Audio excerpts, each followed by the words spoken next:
Well, welcome to today's workshop. This is going to be a focus on current knowledge of science meets the science of consciousness and contact experience, and puts all those things together so they make sense to people. And that's a really big task, because what you find normally with this subject is that it goes as far as, do UFOs exist?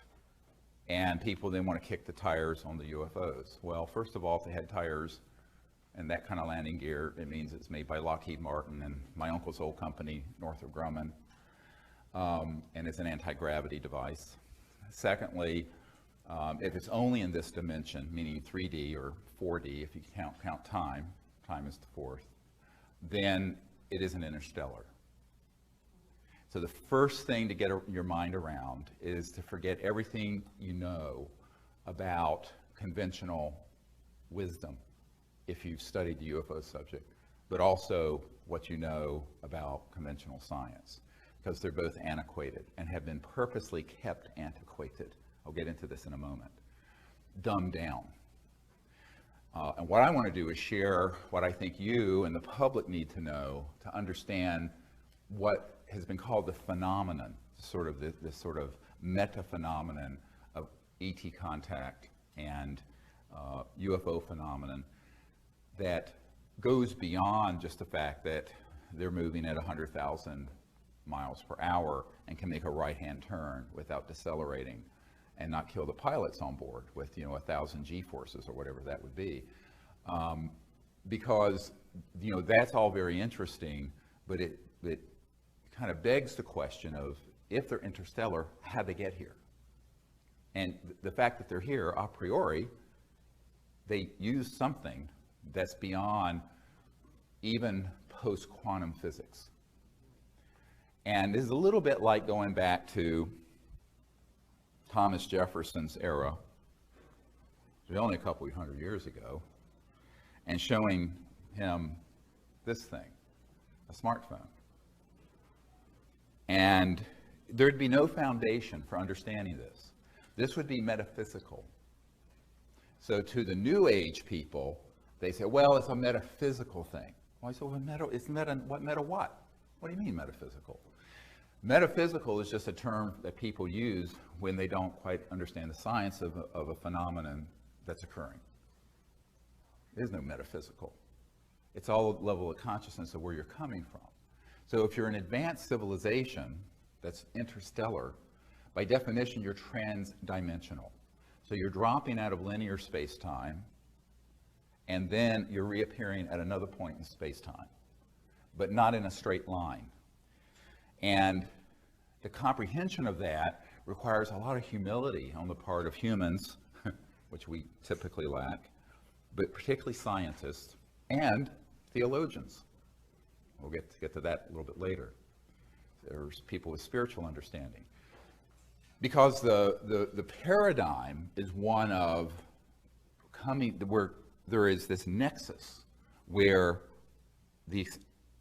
what the physicist Goswami described as the self-aware universe comes together with post-quantum physics and way past spin theory and string theory, and where you begin to be very cognizant of the fact that these technologies that are interstellar are operating from a level of an understanding of the cosmos and reality that is one where consciousness and the mind is present at every level, even the 3D level, because it's the only thing that explains the phenomena and all the different manifestations. So I use this term TDIS, Trans-Dimensional Interstellar. And so I just want to introduce that right off the bat. So TDIS is a term that I use for what we're dealing with when we look at the science of consciousness and the physics of how the spacecraft move, operate in our space, but also go from one star system to another. And of course, in the aerospace industry, they have more colorful terms for this. I was flying last year to Australia, and I was put beside a man going from Sydney to Brisbane who was a Northrop Grumman engineer. I said, oh, it's my uncle's old company. My uncle worked on the lunar module, the thing that landed on the moon with Neil Armstrong in it. And he says, oh yeah, that's cool, really cool. And I said, yeah. And he was a young engineer. And he said, what are you doing? I said, well, I'm here for a meeting. He says, oh. I said, kind of dealing with some of the stuff that you may or may not deal with. And I just opened the door a little bit. He says, oh yeah, we know what, we call that PFM. I said, what? He said, pure fucking magic. And so, his words, not mine, although I did repeat them, redact, but that is what it's called, PFM. But at the CIA, it's called WSFM. Have you all heard this term before?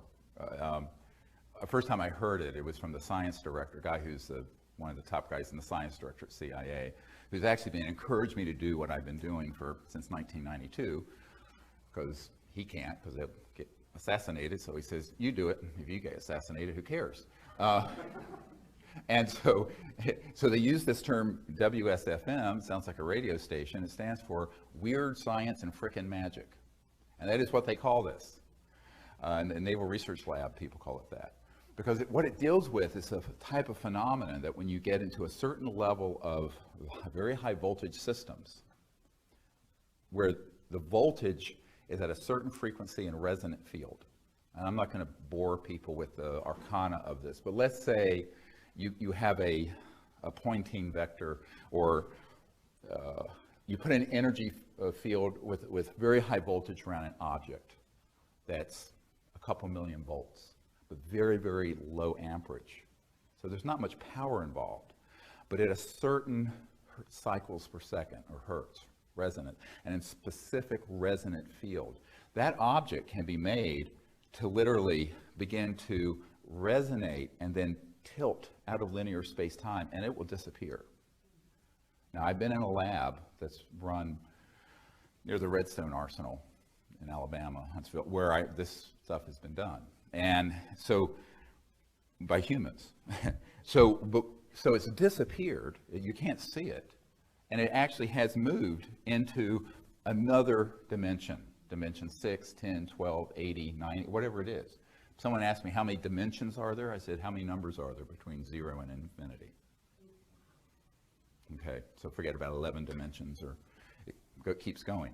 So, it's like infinity goes back to infinity. We're going to get into this later. And so the science behind this has really been studied somewhat accidentally in the early days by Faraday, Maxwell, Tesla, and it was sort of an empiricist understanding. You know what empiricism is. Empiricism is basically observational, science. You observe something, it's empirical, it's tangible. Now, you may not know the theoretical behind it. And this happens in science all the time. We'll see something, and we can describe the phenomenon, and even the parameters of the science, but we won't understand really what it's doing. We still don't really understand how, from the herb foxglove, digitoxin works to increase the contractile strength of the heart muscle. But it's been used for 100 years. And it wasn't until very recently they understood how aspirin worked, which was from the bark of a tree, is where you get aspirin from. They didn't understand how that really worked. And they still don't understand all of how it works, but you can use it and empirically see how it works. But the understanding unfolds over sometimes decades, centuries, millennia. So I'm going to be talking about areas of science that is through a glass dimly, and that there are certain phenomena that we can observe, but the actual full understanding of it is probably going to be unfolding over the next 1,000, 5,000, 500,000 years, the whole next cycle we're in. So I want to set the stage there. And the other part of setting the stage is the humility needed to sort of approaching a subject like this. Because the biggest mistake people make is to think, we know everything. I know everything because I'm a physicist at MIT. Well, actually, not. It's like the guy who in the late 1800s declared that we could close the patent office because everything that could be invented had been. Now, this is a true story. So, you know, there's this hubris that goes with the human condition that's rather worrisome, which has led to the foolishness that we see today called human society. But so to get past that foolish way of thinking, there has to be a very open mind, and also willing to admit that we really don't understand but a tiny fraction of the cosmos around us.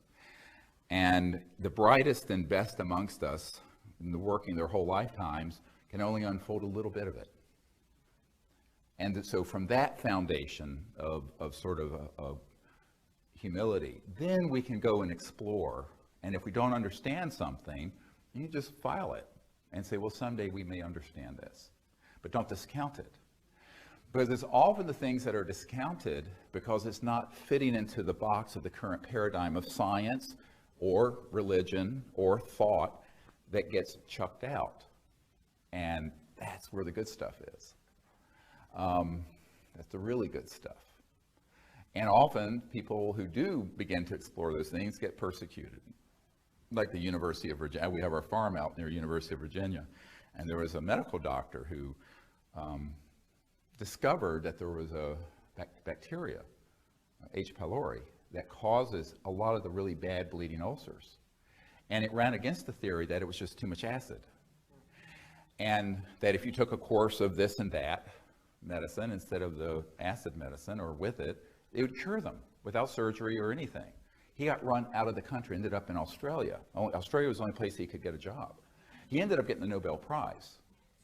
But the initial reaction of the scientific fundamentalist paradigm, the high priests of science, were to say, no, it can't be, because we know everything about how this works. Well, it turns out they didn't know anything about how ulcers worked. So the same is true in physics, the same is true in materials, and the same is true in theological thought and consciousness studies. So I think that's why we have to sort of enter this whole subject with that kind of perspective.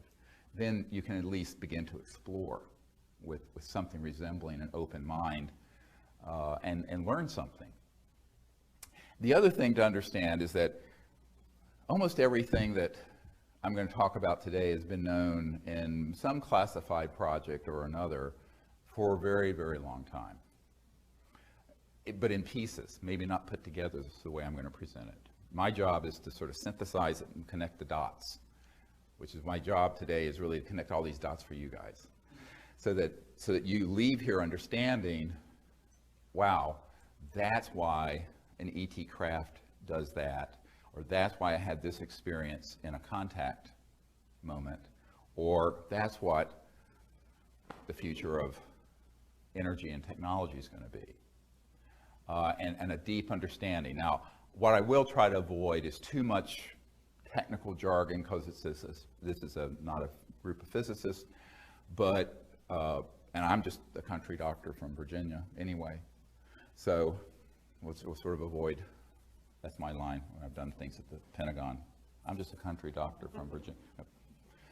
But you have to, feel in your heart that the knowledge can be understood, even if it's not in all the technical aspects, the concepts. So if you get the concepts, then you can move into what I call an operational paradigm. And the operational paradigm means that you can put together the phenomenon you see and your own experience and consciousness and thought and do something with it. Which, of course, the outgrowth of that is the CE5 initiative, Close Encounters of the Fifth Kind, where humans use consciousness and thought to interface with interstellar communication systems and make contact. And that's the really exciting stuff. Let's start with some of the observed phenomenon of these ET craft. If you go to SiriusDisclosure.com, SIRIUS disclosure.com. So at SiriusDisclosure.com, we have 5-6 dozen military witnesses' testimony up there. We have the Orion Project links to all these sort of papers, but there's a lot of information from these witnesses of things that they observed, such as pilots who'd be flying along and there would be a spacecraft off their wing, and it didn't just fly off. It dematerialized, quote unquote, instantly right there on radar and just vanished. Well, it's not like they were hallucinating, because it was on radar and ground radar and onboard radar. This is what happened also, by the way, with the famous Alaska case, where the Japan Airlines 747 Heavy was flying the polar route from Paris to Tokyo, carrying champagne and whatever else they carry on cargo jets from Paris.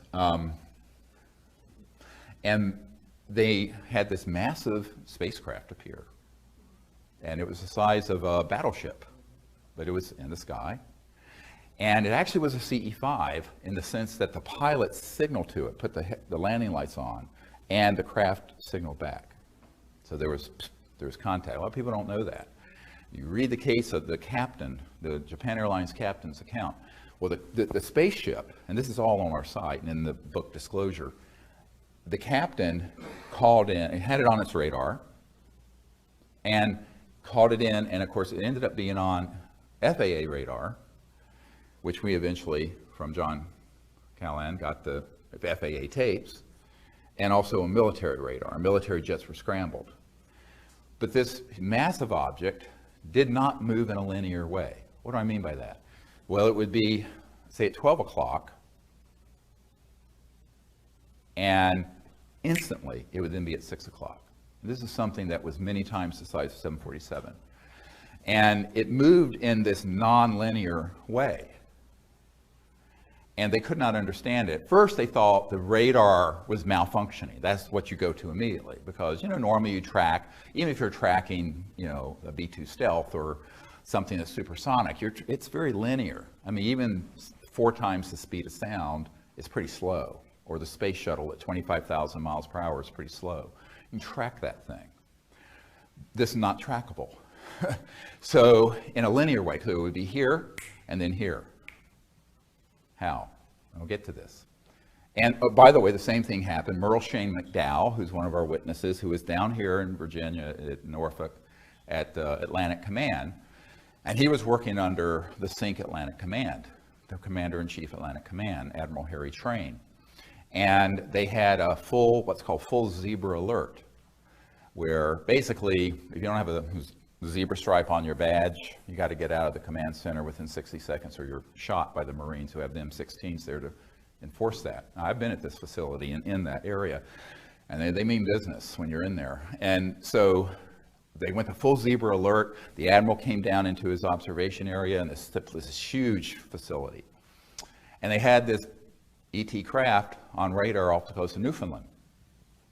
Boom, one radar sweep, it'd be off the coast of South Florida.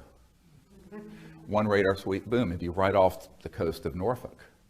And then it went off over to the Canary Islands, et cetera, and so on. Well, they actually did scramble jets when it was in one area, I think up in the Northeast, and got close enough to take photos. So the photos got classified and put into the Black Pit of Calcutta, never to be seen again. But daytime, it was a daytime event. But the movement on the radar clearly showed that it was this very large, it's several hundred feet, they estimate maybe the size of a football field, circular object, and that's how it was moving. Now, this is not your granddad's Oldsmobile.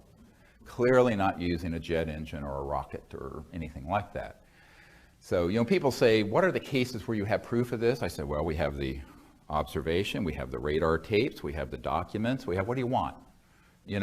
But the what's behind the phenomenon is stop for a minute and say, how is it doing this? Well, it a little gets into what Einstein called the spooky effect. Everybody know what spooky effect is? Well, Einstein observed that a particle could be in 2 places at once, like that. The same thing. And so he couldn't really explain it, but he just called it spooky, the spooky effect. And I guess it was spooky if you were linear in your thinking and teleologic and Einsteinian. But it's not spooky when you think about it. The whole cosmos is actually non-local because it's conscious. A few years ago, there was a journal, physics journal, that published, and it was actually on the front page of Newsweek. It was back in the late 80s, early 90s, where they did a study. And what they were doing is that they were studying photons and shooting them down an area, and there would be an aperture or a window that it would go through. But what happened is that the physicists found that when they thought of where they were going to move, the photons changed course precognitively. In other words, the photons reacted with the thought and consciousness and intent of the physicists. And this was done over and over again and proven. And this was published in mainstream physics journals. But people say, oh, well, that's interesting. Well, I don't know what it means. They chucked it aside. Again, it's the cool stuff that gets chucked aside. This is in the mainstream physics journals. You look this study up. And then, of course, you have people like Dr. Bob John of Princeton, the Princeton Engineering Anomalies Research Lab, the PEER lab. And back in the 90s, he and I spoke about this. And he says, you know, what you're doing out under the stars is sort of in a clinical, experiential way what I'm proving in the lab. And that is that everything is conscious and everything can react to thought and consciousness. And so what he did at Princeton, he was professor emeritus of engineering, and some of his work has been continued by some of his students, is that he would have like a random number generator, like a machine that just generates, zeros and ones or something like that. And they'd have someone just sit, and it wasn't like this was some psychic or, somebody, it's just ordinary people, and they would put their intention on it that it would, instead of putting out zeros, would put out more ones. And sure enough, the bell curve distribution would shift. Or the other way.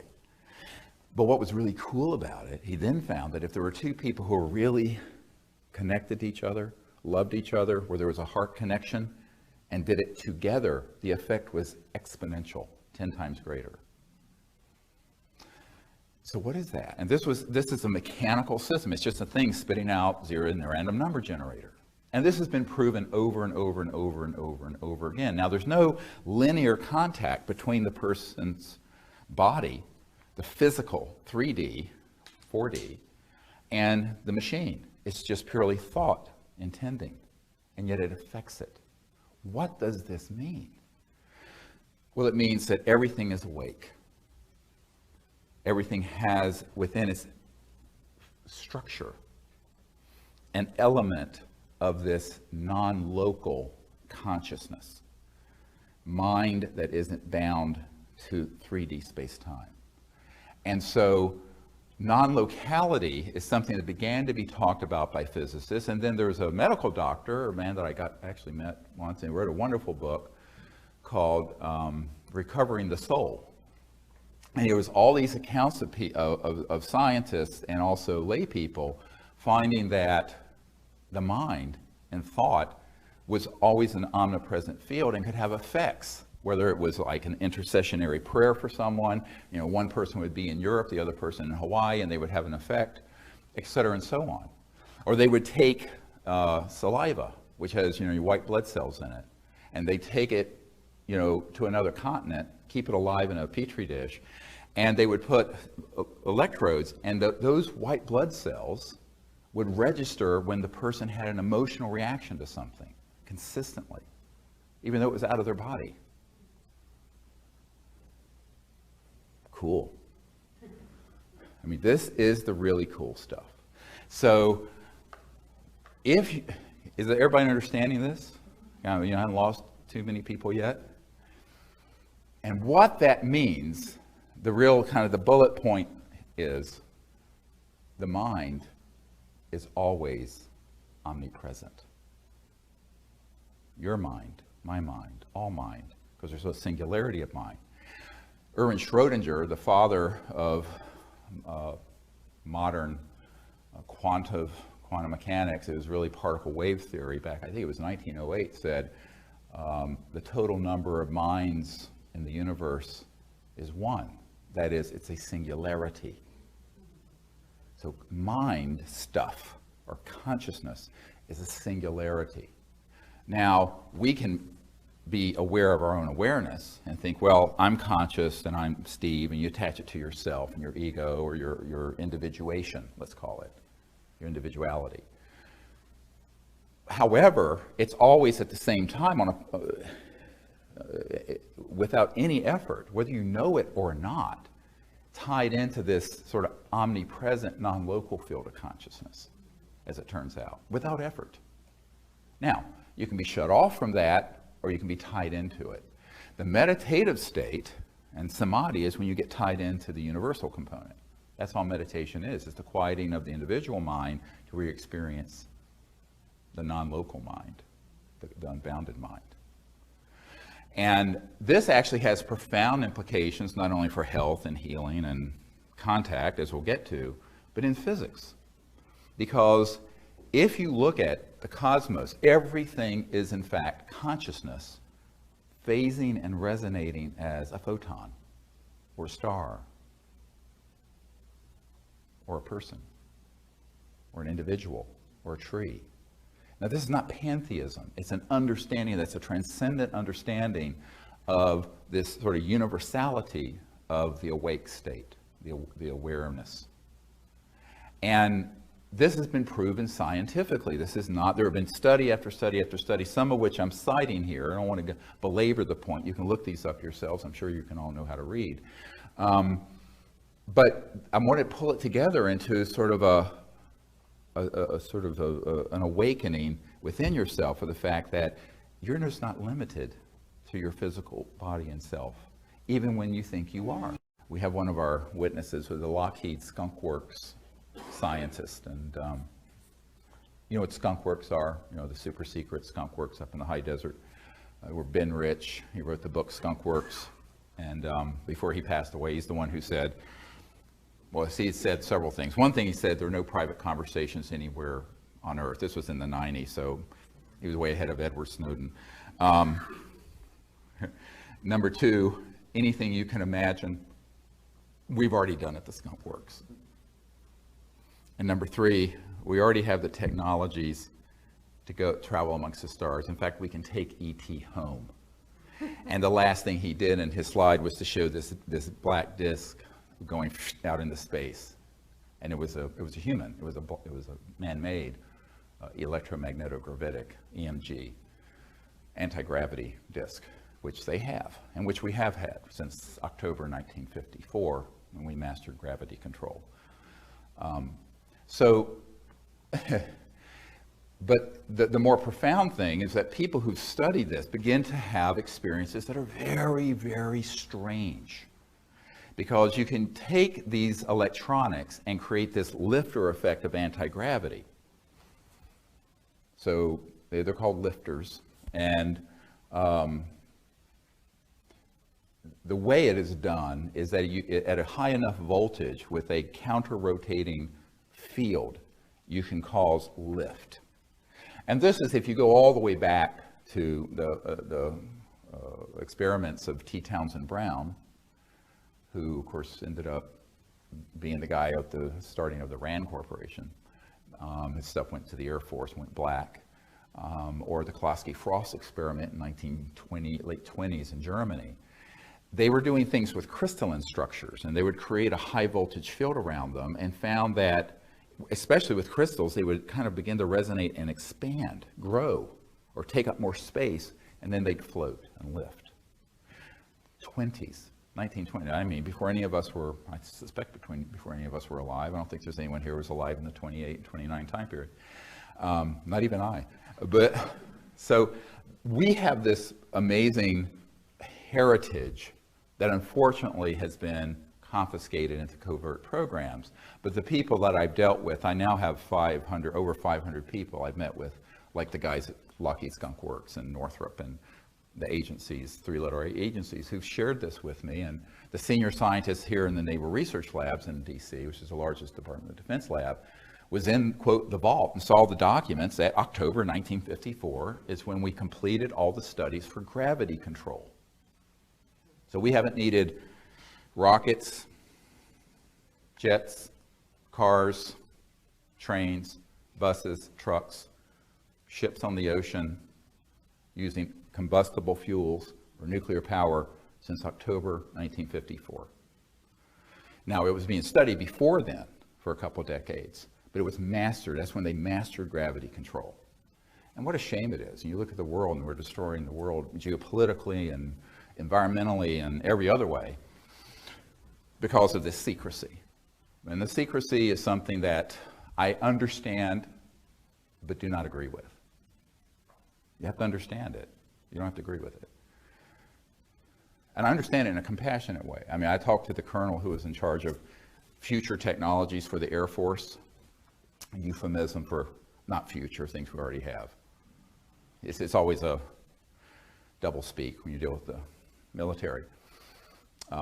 So this guy knew about this, and he said, you know, those things can be weaponized. I said, yes, you already have. They're already weaponized. I said, I can't tell you how many patients I took care of in the emergency department who were killed with knives, steak knives, butter knives. You can kill them with anything. I said, everything can be weaponized. The question is, do we let human society terminate fighting over the last barrel of oil and destroying the biosphere, or do we find a way to live together peacefully in an enforceable peace? Maybe it may be the peace of the chained dogs initially, because there are always going to be madmen out there, but allow these sciences to come out so we don't cannibalize the earth. Because we're 100 years into a period when everything I'm telling you should have been known and out, at least in terms of the theoretical physics, the applied free energy materials should have been out by the turn of the last century, early 1900s, and the electromagnetogravitics 40s and 50s, which of course Werner von Braun was working on with Adolf Hitler in Germany. That was their secret weapon. We were doing the atomic bomb, they were doing anti-gravity. But we have this period in our history right now where we've sort of gone past the red line of disclosure, where we should have had these things disclosed and put into peaceful application before I was born, because I was born in 1955. So I think that when we look at this, we have to say, you know, it's a little bit like Gloria Steinem when she used to say, the truth will set you free, but first it will piss you off. Love it. Love it, love it, love it. But we're at this point, we're going to have to decide to make these changes, but first we have to understand what we're dealing with here. And we really have to begin to understand the power of the conscious mind and these technologies and how they come together. Because when we're out there making contact with these civilizations, we're actually pulling together amazing science and technology, even though you may not fully understand, but the things that are happening are amazing. And therefore the phenomena that can happen are amazing.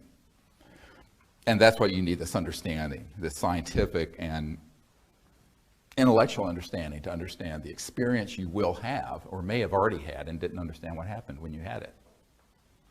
Like when you had that at the Outer Banks. That's why the men who've worked in these projects and some of the women, like this guy at the Lockheed Skunk Works, he knew about some of this, but not all of it. He knew more about just the more mainline anti-gravity stuff, or electromagnetogravitic, because that's the proper term. Anti-gravity, sort of a pop culture term. It's incorrect. It's not anti-gravity. It just creates a mass cancellation effect of an object so it floats. And if you cancel the mass enough, think about it. If you create a voltage around an object where the mass becomes less and less and less, what happens when the mass goes to zero? It disappears. Correct. It vanishes to the eye and all detection systems, and it's then moved into another dimension. And it's in that state that it goes from this star system to another one. Get it? Does this make sense to people? Now this is beginning to make sense. So when these pilots and people come to me with the experience, now they're going to come with an empirical observation, and they don't have the background. I will try to explain to them why that 747 and this massive craft went from here to here and looked like it vanished, or the one that's going on your wingtip was hovering there and all your instruments were going nuts on board and it just dematerialized and vanished. there's nothing metaphysical about it. It's an actual hard science, a very well understood hard science, but it's not something you can take at a course at MIT. So this is your MIT course. So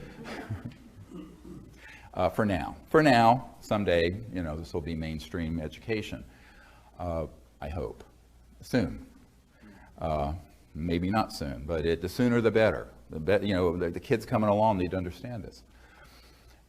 This particular scientist, getting back to his experience, the reason he called me up was not to tell me about the time he was operating a radar system and an ET craft came in and did all this amazing stuff, which is in the disclosure book. It was that he had an experience that he didn't understand, a personal experience. This is why a lot of these guys end up getting in touch with me. It's very funny. And I go, okay. So I'm on the phone. I think he heard me on a radio show or something, and so he says, well, Doc, I was practicing a meditation discipline back in the 60s called Rosicrucians or something like that. Yeah, the Rosicrucian. And he was trying to learn how to, what they call astrally project, where your body of light and consciousness sort of lifts up out of your physical body and flies around, like a lucid flying dream, but sort of on command instead of accidentally. And I said, oh, cool. You ever have any success with that? He says, yes, let me tell you. And he says, but it has to do with this issue. I said, oh, really? And so he said, well, I was there and I was trying too hard. He wasn't relaxing deeply enough. And so his teacher one day said, look, you know how to do this. You just need to let go and let it happen. And I guess the right thing was said to him, so he was able to do it. So he lay down on his bed and he was doing whatever technique they use. I've never taken that course, but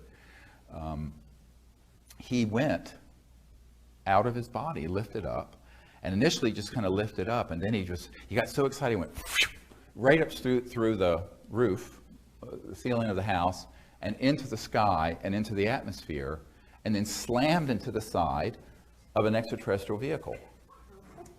Now, he's fully lucid awake. And he said that the ETs on board, which were around 4 or 5 feet tall and very thin, no hair, were at some control, and they were observing. And they were hovering in the atmosphere, but not visible to the eye because they were shifted into this other dimension. And when he hit the spacecraft, the craft moved, but it was not his physical body, it was his astral body, the body of light that you fly around in. And he says, I don't understand how an interstellar vehicle, because he knew they existed, could be affected. I said, because it had shifted its resonant frequency beyond the crossing point of light, the speed of light and matter and electrons, into a dimension that is closely approximates the astral body field, that energy field that the mystics called astral. And since it was of a similar density to your own, it could interface with it. The funniest part of the story, after he said, oh, I've wondered my whole life how that could have happened. He popped inside and they looked at him like, my God, why don't you watch where you're going? As I was they did. It was kind of like appalled at this interstellar faux pas. And it's like, well, you can watch where you're going. How many people have had a flying dream where it's like full color and you're flying along? All right, that's your astral body. And the mystics call it your astral body. But it's actually it's part and parcel woven into your physical body, but you can have experiences where it separates. And you can travel through that modality. So other places, other dimensions. And this has been done for thousands of years. There's many, many accounts in the literature about people doing this. And many people will confuse that with their actual physical body because it looks very similar in shape and size. But then within that astral body is the sort of the essence of your self, your thought essence. And then within that is pure consciousness. So if you look at it, every single individual human being has folded within them all the dimensions of the cosmos. So when people say, how do I explore and find these other dimensions? I said, they're already folded within you. They're there. It's just that you just need to have someone explain that that's what that is. So anyway, so this military, this Skunk Works guy, the Lockheed Skunk Works, was very happy to finally figure out what happened. But then we had this discussion, and I said, you know, this has really profound implications for you understanding what's going on at Dreamland MOC. And you know what Dreamland MOC is? Okay, so I brought with me the thing I put together when Obama got elected. And the very first document in this this briefing is the one from Nellis Air Force Base. You know what the public call Area 51? Nobody calls it that.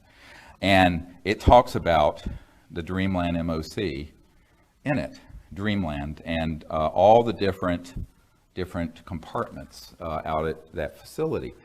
And the reason there was an area called Dreamland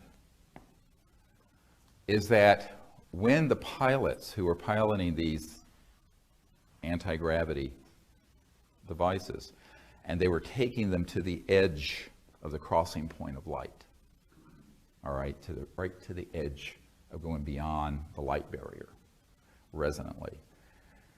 There is this phenomenon of beginning to dematerialize, and you find that you have shifted your body and the craft and everything in it, and it feels like a lucid dream, when you're awake in a lucid dream. And that's why it was called Dreamland, Military Operating Center, MOC. And a lot of people always wonder how they got Dreamland. Now you know.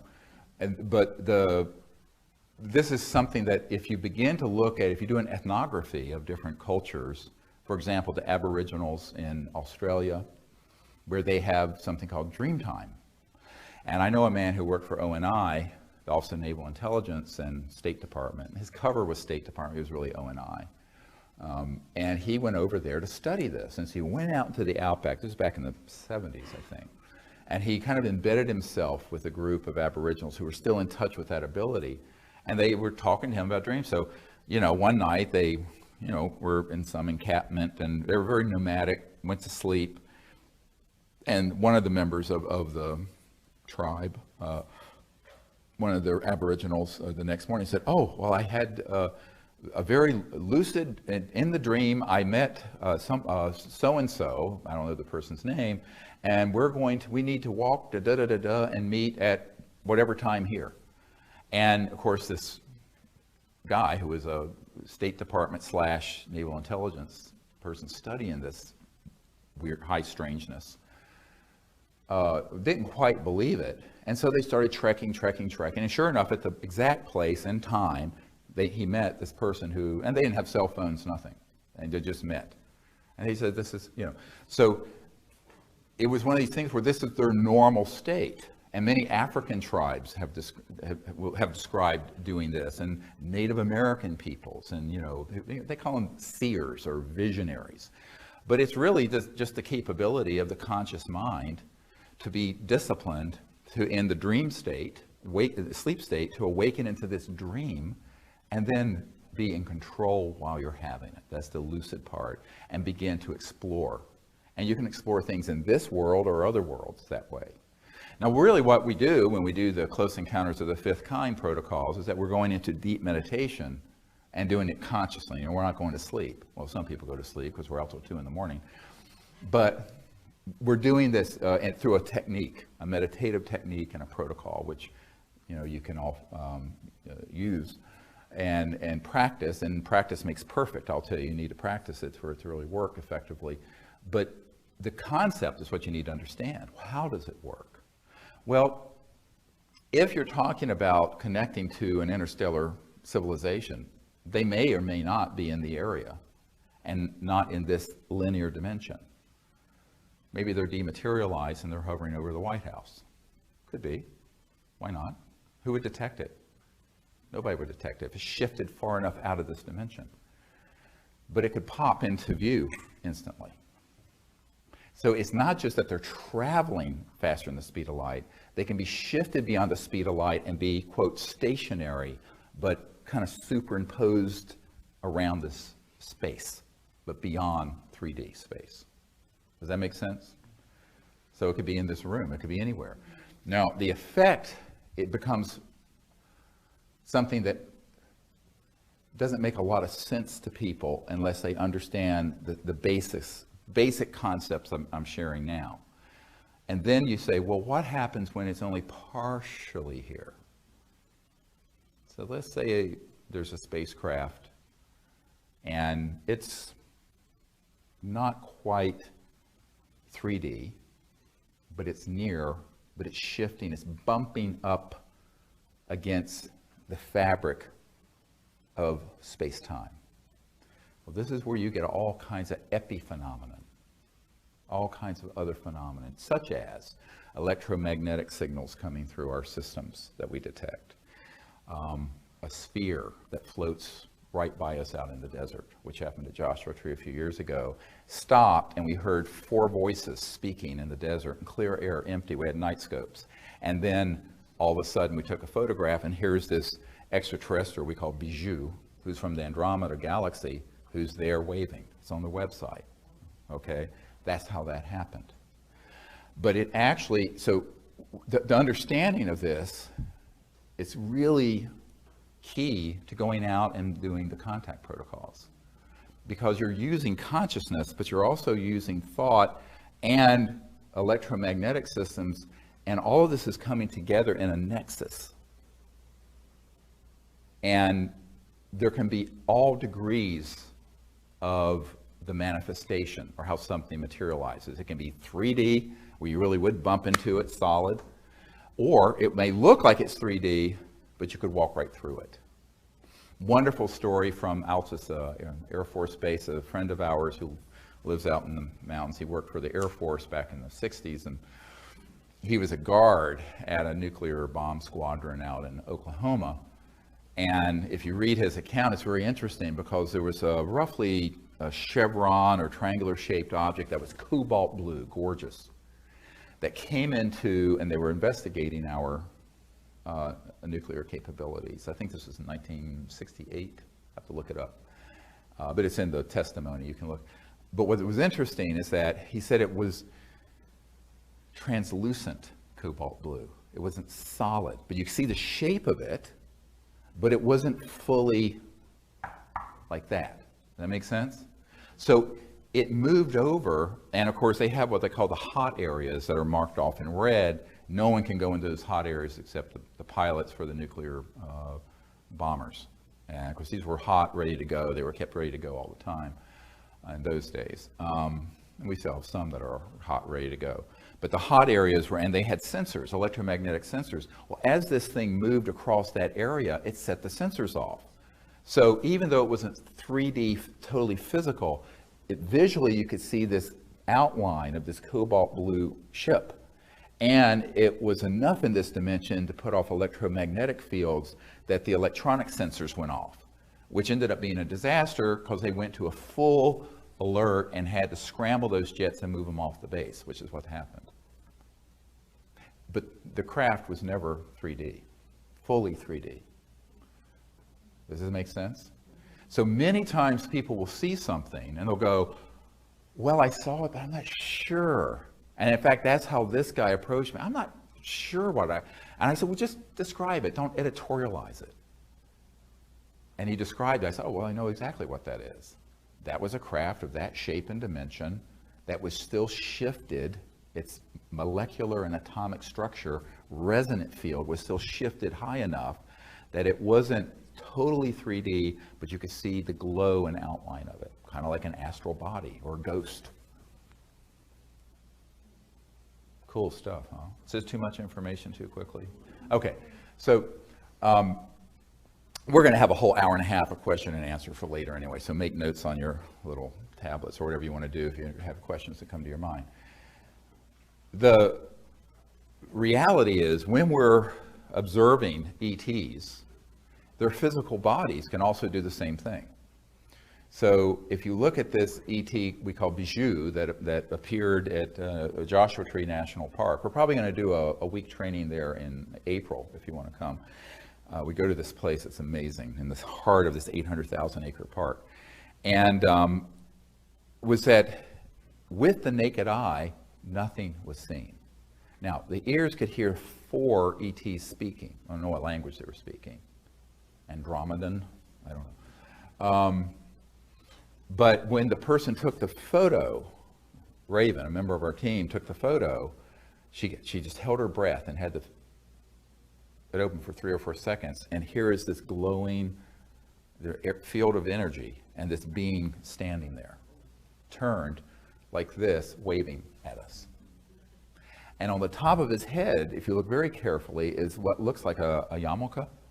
It's not. I don't think he's Jewish. He might be. There's a rabbi from Andromeda. No. But it's this thick. It's about this. It looks about that thick, and it's a white, and it's basically a teleportation assisting device. So it holds that field. So their physical body can phase in and out of 3D or 5D, 10D, whatever, resonantly shifting. Make sense? I'm looking around to see if I've lost everyone yet. Because understanding all of this, I'm trying to give examples of things that are really big lessons to understand when you're going to go out into the stars with your team in Largo or wherever, or California, or wherever you're from.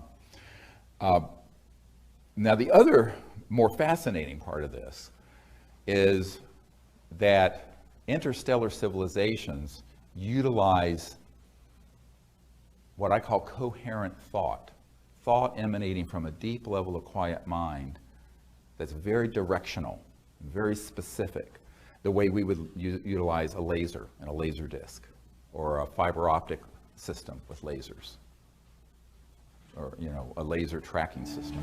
There's a really hilarious story I like to share about meeting with the CIA director for Bill Clinton out here at a dinner party some years ago, about 20 years ago. And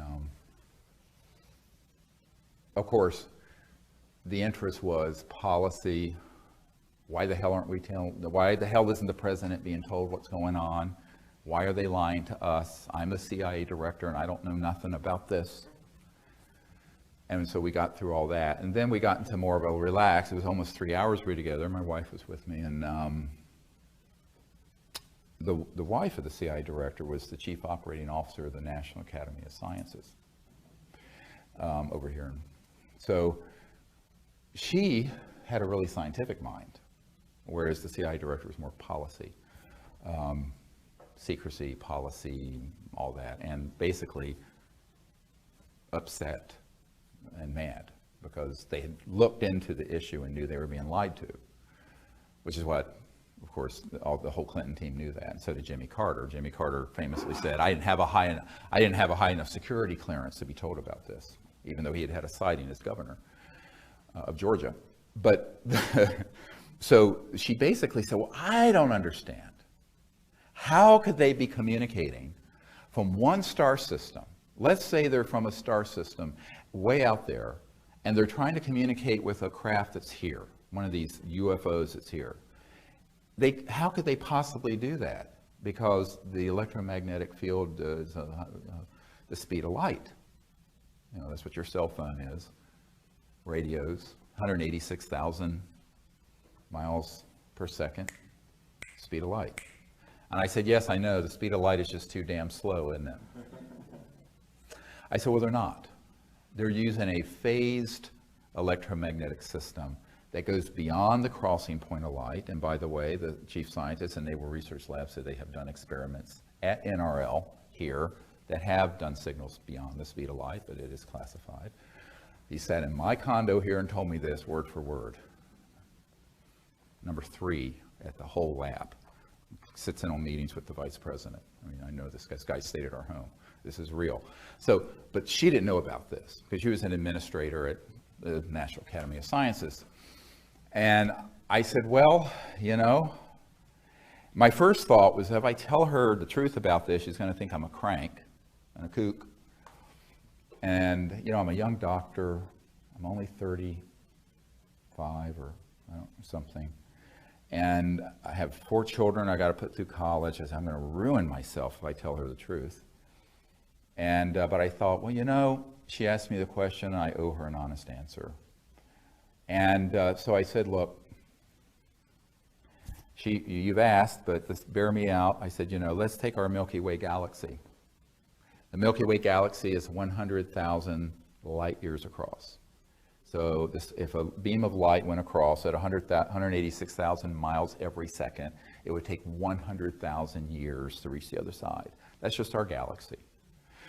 And in our galaxy is about 100 billion star systems, same number of star systems that there are neurons in our brain. Cool, huh? Interesting coincidence. And let's just say there's a civilization that is 1,000 light years from here. A light year is a distance, not time measurement, a distance measurement. It's the distance light goes at 186,000 miles a second in a year. So let's say it's 1,000 light years from here, which is 1% of the way across the Milky Way galaxy, which means it's in our neighborhood, because we're not even intergalactic now. At the speed of light of your cell phone, a radio wave, a TV signal, a fiber optic, it's going to take 1,000 years for the signal to get from that home planet to their starship that's in our solar system, and another 1,000 years for the starship to say, hi, got your message, how are you doing today, to go back. It's the time since the birth of Christ to say hello and goodbye. It's not a functional paradigm. So a priori, if you're interstellar, you are transdimensional. And what does that mean? It means that your communication gear, as well as your transportation gear, is dropping out of linear space-time in a non-locality, a field of non-locality. Now, the ultimate field of non-locality is pure mind stuff, the essence of awareness. But that's absolute non-locality. But between the absolute field of non-local, pure, undifferentiated consciousness and 3D are countless numbers of gradations of relative non-locality. And they may not be instant, but they're pretty damn fast, and they're certainly faster than the speed of light. Is this making sense to people? Okay, stay with me. So this means that they have electronic devices that are, when they're fully materialized 3D, have electronics that can pick up on directed thought and transmit directed thought. And I'll never forget Dr. Robert Woods, who is one of our witnesses from McDonnell Douglas, telling me a story, old man McDonald. I know this from two sources, Lawrence Rockefeller, who was very interested in all this, and who funded the original Project Starlight effort. The AP had this whole release of Project Starlight documents from the Clinton Library. It was a big scandal a couple years ago when we were putting all this stuff together, and Lawrence Rockefeller was involved, and his lawyer, Henry Diamond, and all these big folks, and I was putting together all this stuff. But he funded the first gathering of witnesses at Silomar near Monterey in California in 1995. We had KGB people there, and cosmonauts and astronauts and everybody. And what was interesting is that this whole group of people kind of understood this area of thought and consciousness, but not too technically. And what we discovered was that through going back, this was I believe in the mid-60s, McDonnell Douglas was very interested in this. And old man McDonald himself was like, oh, I've got to know about this. So Dr. Woods, who is a very renowned aerospace guy, was sent to research all this stuff. Anti-gravity, UFO sightings, all this stuff. And he came back with this amazing case of a very high caliber case, where I think it was in the Baja California, where a craft had materialized, and this was back before we had systems to track them so well and hit them with electromagnetic weapons, which is what's happening today. We'll get to that. And this little being came out, and it had like a little black box thing here. And it was obviously the communication device. And the people who had the encounter said that basically the ET was communicating directly into their neural cortex, and maybe auditory cortex, with this thing in thought. And that when they would think back to the being, they wouldn't have to speak, he would understand it and receive it.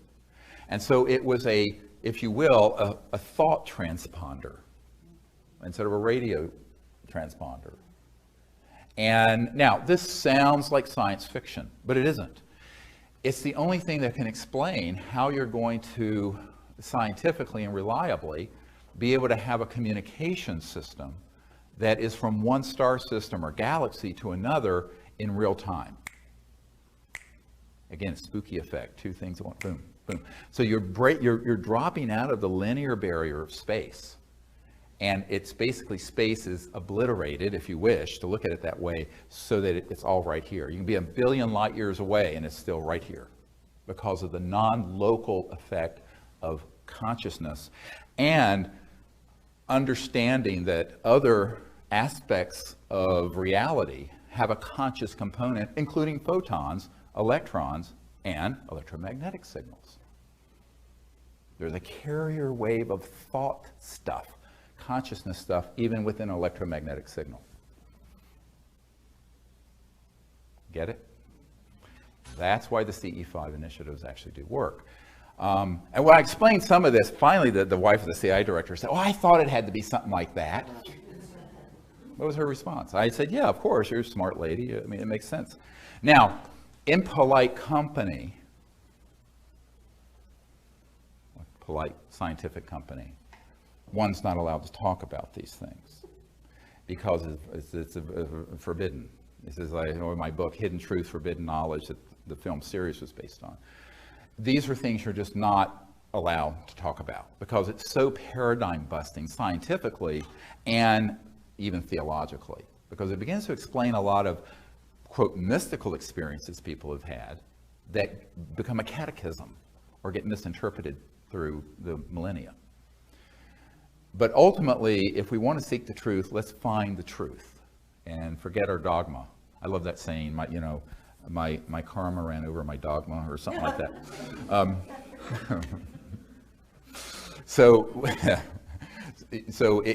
That's really, the pure-hearted pursuit of the truth, no matter where it takes you, is really, really key when you're going into these emerging sciences and areas of thought and consciousness. This then brings us to the numbers of people who have observed these kinds of phenomenon in the mainstream, where they will have an object, a sphere, appear, and then inside the sphere, floating into their house, are these little beings in the sphere, communicating in their thought. A very famous actor who I've spent time with at his home in LA had this happen. Didn't think any of this was true. And then, of course, he found out who I was, bought all the books, and he said, "Oh my God, that's why this happened." Because he read the first book that I wrote, Extraterrestrial Contact, The Evidence and Implications. It came out in '99. Most people don't get to that book. It's really probably the most important one. And what was fascinating is that he said, "Now I understand it." So he contacted me, and I went to his home, and we were sitting where this happened, and then went out on his balcony, which overlooked Silver Lake Reservoir there in LA. And he's up in the hills. And here comes this object, comes straight down out of space, a yellow golden object, comes down, goes, and goes in front of a cloud, and then dematerializes. He goes, "Oh, did you see that?" I go, "Yeah." I said, "They know we're talking. I'm sure these are the same people who came into your house." Wonderful, lovely. So I think that a lot of people have had these experiences, but they don't have the understanding. My hope for this gathering today, but also the video that we'll put out, is that people will begin to connect these dots and make some sense of these experiences, where in the early days when I started looking into this, I found there were many, many accounts where people would see a craft, or maybe it's not fully materialized, maybe it's just a sphere, and they'll think something and it'll react to the thought. And people, how is it doing that? It was reading my mind. Well, I mean, it's not Kreskin reading your mind. There is a science of what I call coherent thought receivers and transmissions that can take place between transdimensional interstellar capable civilizations. and humans. Now, we may not understand all the science, and I can't say I can go to a laboratory and build one of these things, because I can't hook up my DVD player. Emily has to do that. I'm useless for that kind of thing. You know, he's like, nurse, or Emily, help. You know, but defibrillators, great, and respirators and other stuff. No, computers, hurl them through the window. I'm all thumbs.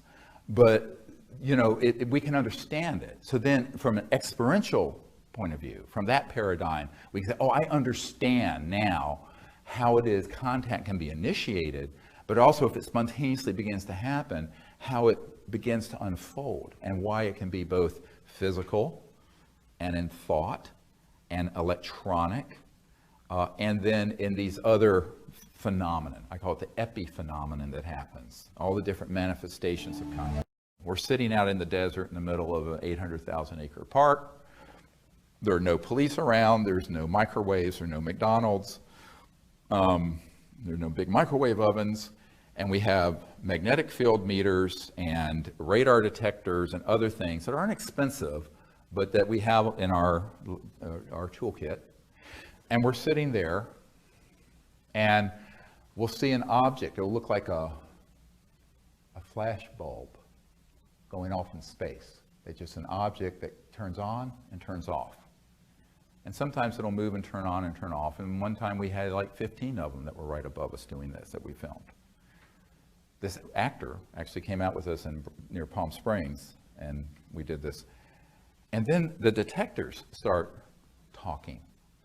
But they're making sounds that the people, if you contact the people who manufacture at the factory, go, they don't make these sounds. And they're actually doing trans-dimensional communication through the electronics.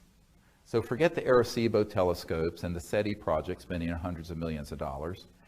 You can go to Radio Shack, get a radar detector, a magnetic field meter, tri-field meter, and a couple other things, put that out, sit in meditative state, and then welcome them to come, and all kinds of things can start happening. And what is it? How do you interpret that, though? It becomes very intuitive. Because, and what we have found with some of our equipment, certain things will make certain tones. Like we have one radar detector we call Walter, because a man named Walter gave it to us. And it will do a certain type of beeping. It'll go beep, beep, beep 3 times, and only 3 times. Doesn't make the sound like you would with a cop car or a radar gun. Just when an object is about to appear. And then within moments, there'll be a sighting of an ET object. It'll beep, beep, beep, and it means we are here. So you get into this flow, and they actually do what I call a trans-dimensional entrainment of the circuitry of your device. It gets customized after a period of weeks and months, years. And they really will communicate in ways that are quite mysterious, quite bizarre. People who come on these whole week thing expeditions with me, they go, what the hell is going on? I said, well, just listen and interpret for yourself. But there is a pattern to it that evolves. So you have objects that can materialize, objects that can be quasi-materialized, that are like the cobalt blue object at that Air Force Base. You can have spherical objects that will have the entities in them. You can have an object that appears and then dematerializes, and then all you hear is some voices speaking. You take a photograph, and there's this guy waving at you. This is why it's WSFM. Weird science and frickin' magic. And everyone is oriented towards very materialistic, linear, early 21st century manifestations, because that's what we want. And I'm saying, what a mistake. That's a huge mistake. Because what they're really wanting us to do is to understand their universe, their cosmos, and go partially into that. Because it's edifying. That's how you learn. You don't learn by having everything spoon-fed you at the level that you're already operating. Does this make sense? Hard lesson, because people are lazy. And humans tend to be kind of slovenly, mentally. It was the Yogananda that said it's the lack of spiritual adventuresomeness that keeps humanity back. So there's a sense of adventuresomeness, and exploration. And these civilizations understand that we need to be kind of willing to step, while we're in this planet and in this dimension, step partially into their understanding of what it's like on their planet, where using thought to interface with an electronic device is as common a thing as we would be texting someone with our cell phones. But remember, a few hundred years ago in Salem, Massachusetts, if you had a smartphone, you'd be burned at the stake as a witch. It'd be witchcraft. It'd be magic. So that's why, you know, if we're really looking at this, and instead of looking backward, if we want to look forward into where our civilization's headed, we need to take these lessons to heart and begin to practice it within that paradigm. And that's what we're encouraging people to do through these CE5, Close Encounters of the Fifth Kind teams. Very, very exciting, because as you begin there, we have an app that's at the app stores. It's for both iPhones and also Google, that you can get that has the whole meditation technique. It'll actually turn your phone into a magnetic field meter. It does all this stuff. It's a whole course. It's a huge file. You have to use your computer to download it. It's so big. But I encourage people to get that. We have people who've done that, gotten that, and who are in all kinds of remote areas of the world. And now that's separate from the app, the free app that lets you network with people in your area. That's the ET Contact Networking app. This is the training app. And but it's only like $6.99, and it has like a zillion things in there. And I encourage people to get that, because if you can't come on a whole week expedition with me, and those are limited to 20 people, so let's face it, not many people can, but you can get that, practice it, find some people in your area, and go out and begin to do it. And when you go out and begin to practice it, then you realize, wow, this works. And we've heard from so many people go out and try it, and they go, we had an amazing object, we had an amazing sighting, we had this thing come right into the field with us. And the reason it works is that it's so simple, because the simplicity of it, even though what I'm giving you is more of a deeper theoretical and physics understanding of it, everyone's conscious, right? Well, unless you're in a coma. And everyone can think. And so if you are sentient, if you have the ability to be aware and awake, you can become aware of awareness. And in that self-aware state, you can go into the silence of deep, quiet mind. And in that state, begin to remote view and see distant places, including where the ET craft are. And they may be under the ground underneath you. They may be transposed in the air around you. They may be on the far side of Saturn. Doesn't matter where they are, because there's no limitation in space when you go into thought consciousness that goes beyond space-time. So that's where the meditative state is so key. And if you begin to understand what's full, you know, there's this wonderful saying from I think it's a Sufi tradition, thinkest thyself a puny form when within thee the universe is folded. It's a rhetorical question. So we think of ourselves as just these little animals running around, but the truth is, every conscious being has the ability to be aware of the awareness itself, and from that point, explore anywhere and travel anywhere, see any place. And, you know, human history is replete with people who've had these experiences, many times quite spontaneously. I think almost everyone has had. How many people here have had a precognitive or an intuitive experience of something that then happened in their life at some point? Yeah, I met my wife that way, in a lucid dream. And I think that what you find, I really did. But what you find is that this is something that is innate to every human being. It's not like you have to be, this guy I knew for years, Ingo Swann. You know who Ingo Swann is? Very famous remote viewer, did a lot of stuff for the intelligence community, lived to regret it. But I was at his home up in New York some years ago, and just a wonderful man, brilliant. And, you know, he did a lot of work with SRI, Stanford Research International, and DARPA, and Army Intelligence and CIA. And they were experimenting and training people during the Cold War to be able to use consciousness to spy on the Soviet Union. And the Soviet Union was doing the same thing. And everyone in the intelligence community at a certain clearance level knows about this, by the way. This is nothing, all that secret. It's hidden in plain sight.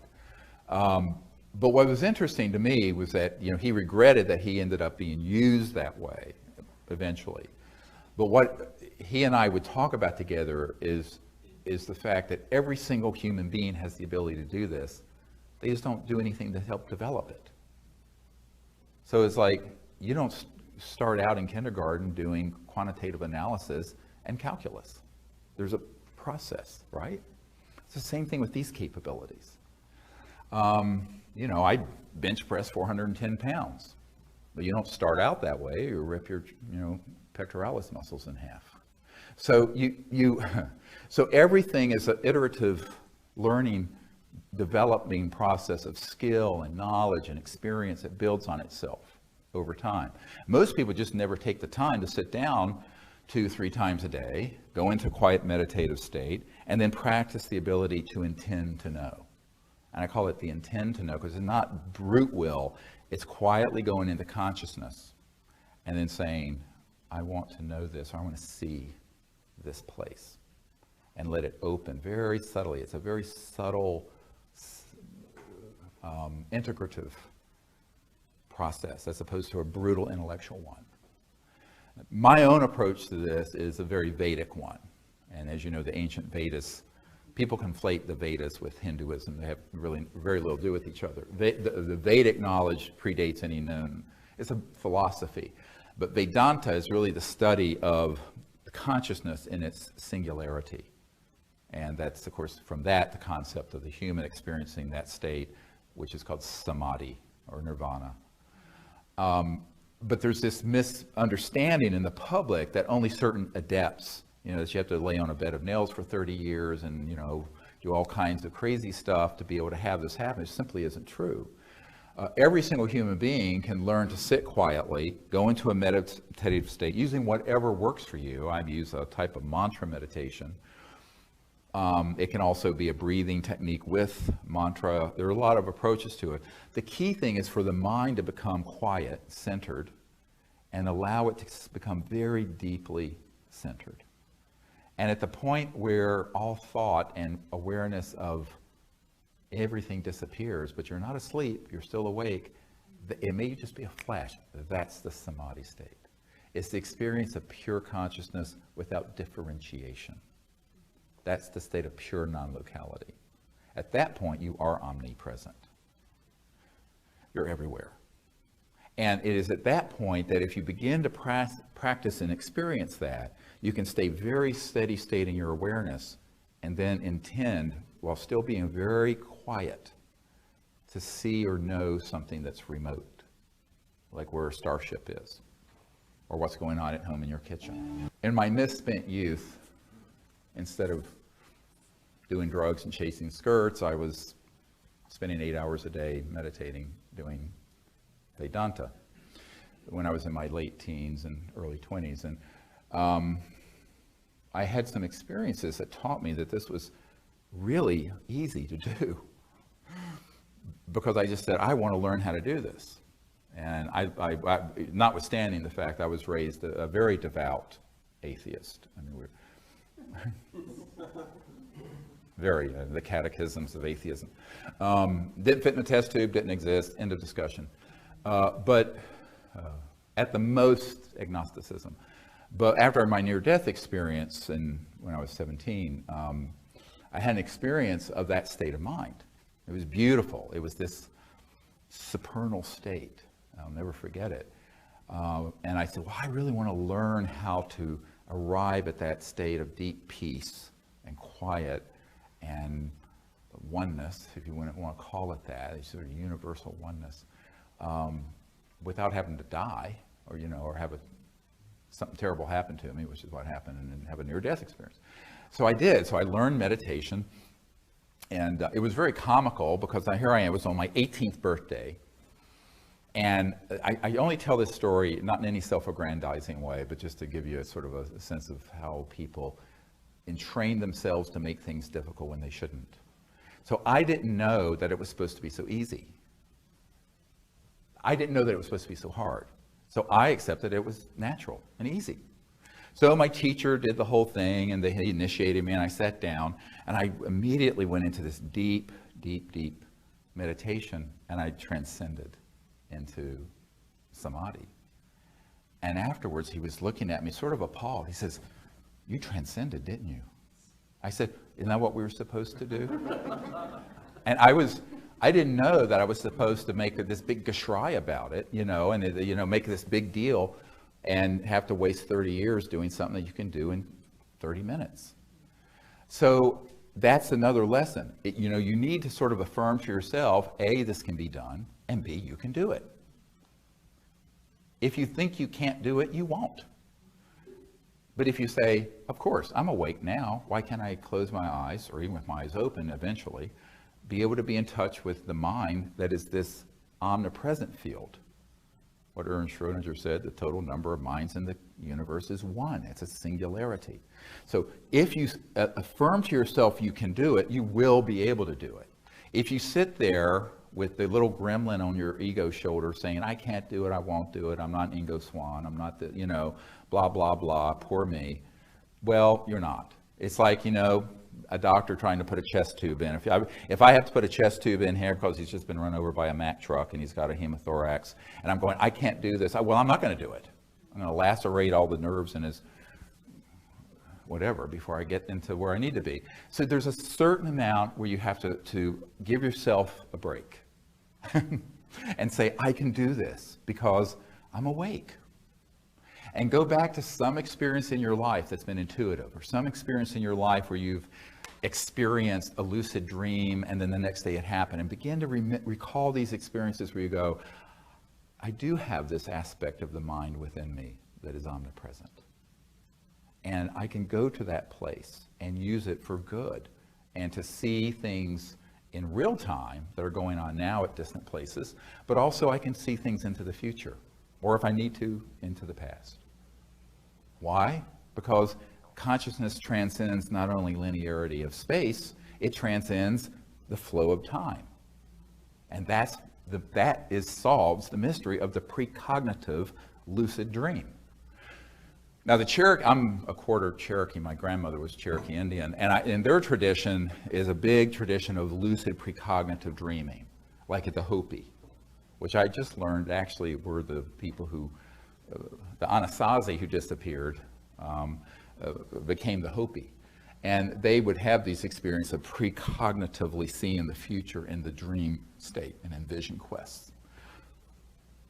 And what you find is that that's something you can do also. Most of the very important close encounters of the fifth kind, where we were going to set out on an expedition to a foreign country or someplace a week before it would happen. Sometimes more than one of the people I was going to travel with would have a dream of an event that would happen and where the place looked like, even though it was a place we'd never been. And it would be crystal clear. It may just be a flash. It may just be an instantaneous flash.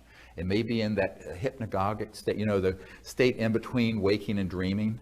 That's a great time to practice this once you learn the science of consciousness, which I'm introducing you to here very quickly. So I went from aircraft sightings to this stuff. But this is what's really exciting. And at that point you go, wow, I can be in that relaxed state going in and out of meditation, but also in and out of sleep, and see a distant place, but also perhaps see a point in the future. Caveat. Anything that's in the future can only be a probable future. If it's in the past, it's kind of in chrysalid. It's there. It's in the Akashic record. It's there.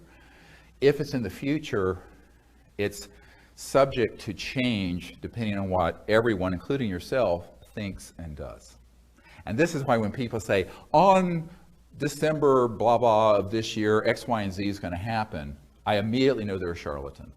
Because if they get that fixed in their predictions about soothsaying into the future, they don't understand the nature of reality, and that it's this organic, evolving phenomenon that is subject to the thoughts and the actions of even those who have heard your prediction, including yourself. You know, it's sort of like the Heisenberg, and it's sort of a psychic Heisenberg principle. But so that is something you have to understand, that it may be 95% likely, 80% likely, 99.9% likely, but not 100% if it's off the now. Now, if it's in now in real time and you become accurate, boom, it's there now, be here now. Or if it's in the past. But when we're doing CE5 contact work, normally we do preparation before we go out. So I encourage people to practice this precognitive capability before we go out that night, for example. And I encourage people on their teams to do it. And then, but when you're there in real time, you're observing with your conscious mind and inviting these civilizations to come visit in real time, if they can, and if it's safe and everything, if it's an appropriate group. And we always do this within the context of not dolphins at SeaWorld jumping through hoops for us and entertaining us. We do it within the context of genuinely wanting to be ambassadors or emissaries from Earth and humanity to these civilizations without prejudice.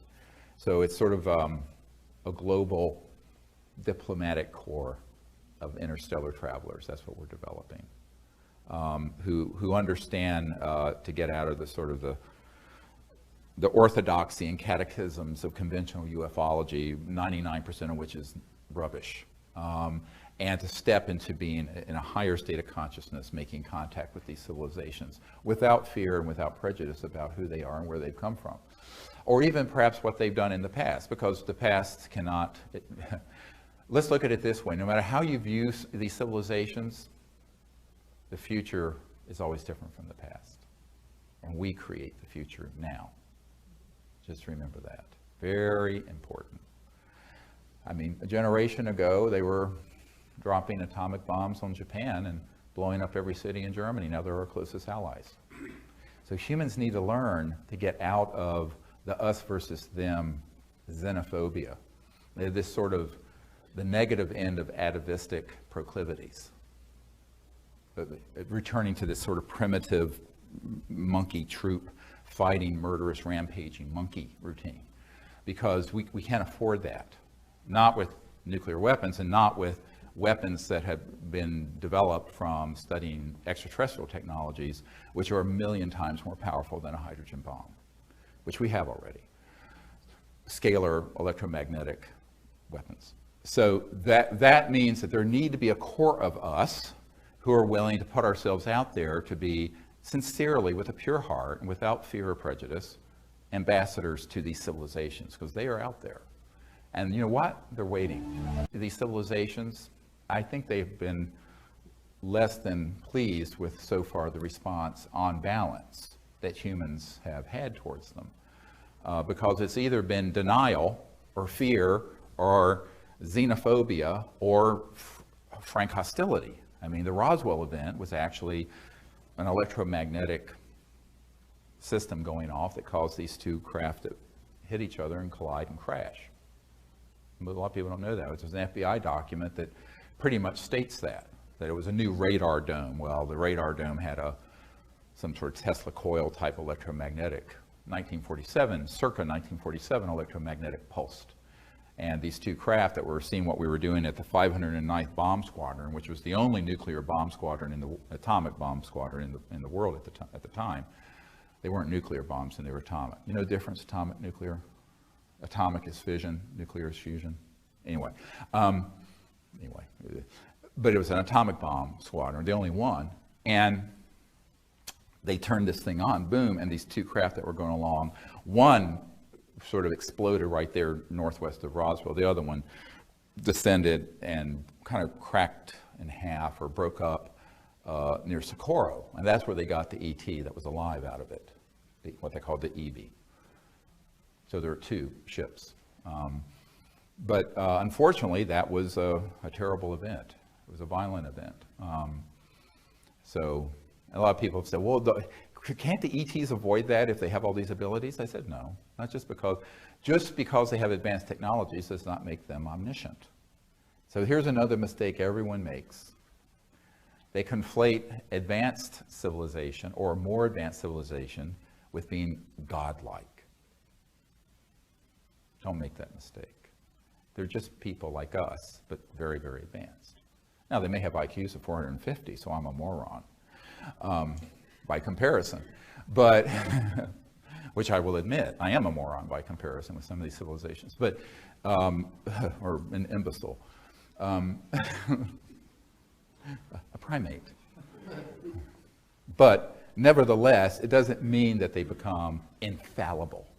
You know, I think infallibility rests with divinity and the unbounded being, and that's it. Anything this side of it is subject to failure and error, even the archangels. So you just keep that in mind as you look at this. There's not infallibility assigned just because it's very, very advanced. It kind of reminds me of, everyone know what the cargo cults were, World War II?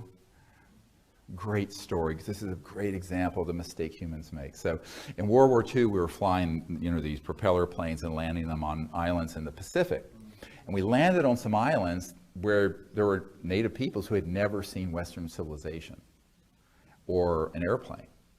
And when we left and then came back, we found that the native peoples had made altars and made things that looked like a biplane with a propeller, and they were worshiping because it was gods that had come from the sky.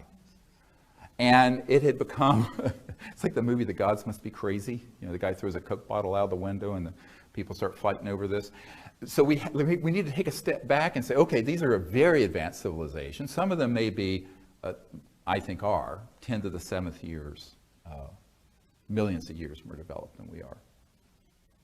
And all of them are thousands of years, but many of them are hundreds of thousands to millions of years more developed, socially, spiritually, technologically, than Homo sapiens are.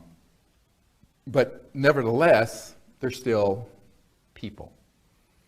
Now, there are people that are very, very advanced, and there are people, some of them are so advanced that they could be mistaken as gods in sort of ancient archaeology and the ancient astronaut sort of concepts.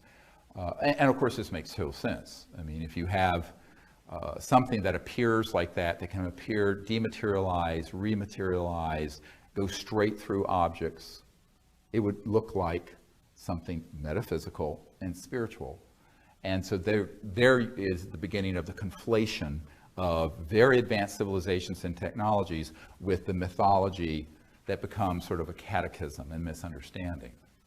So we need to be careful not to make that mistake. We need to say, oh, okay, childhood's end, let's understand this and approach these civilizations as really advanced civilizations, but because we are conscious and can become in this state of universal consciousness, in that sense, equal.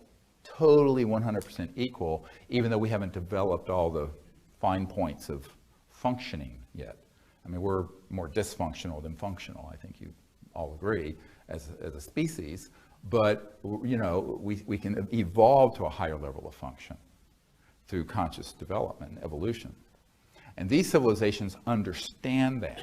I think, of course, the big concern of the last 75 years has been, we start detonating nuclear bombs and hydrogen bombs in the atmosphere and doing things to destroy the biosphere and the oceans. You begin to see, as one British intelligence guy told me, it's like we kicked a hornet's nest because a red flag went up over the planet after we started detonating atomic weapons, that, wow, these people have kind of gotten off the reservation, are an existential threat to themselves and potentially others.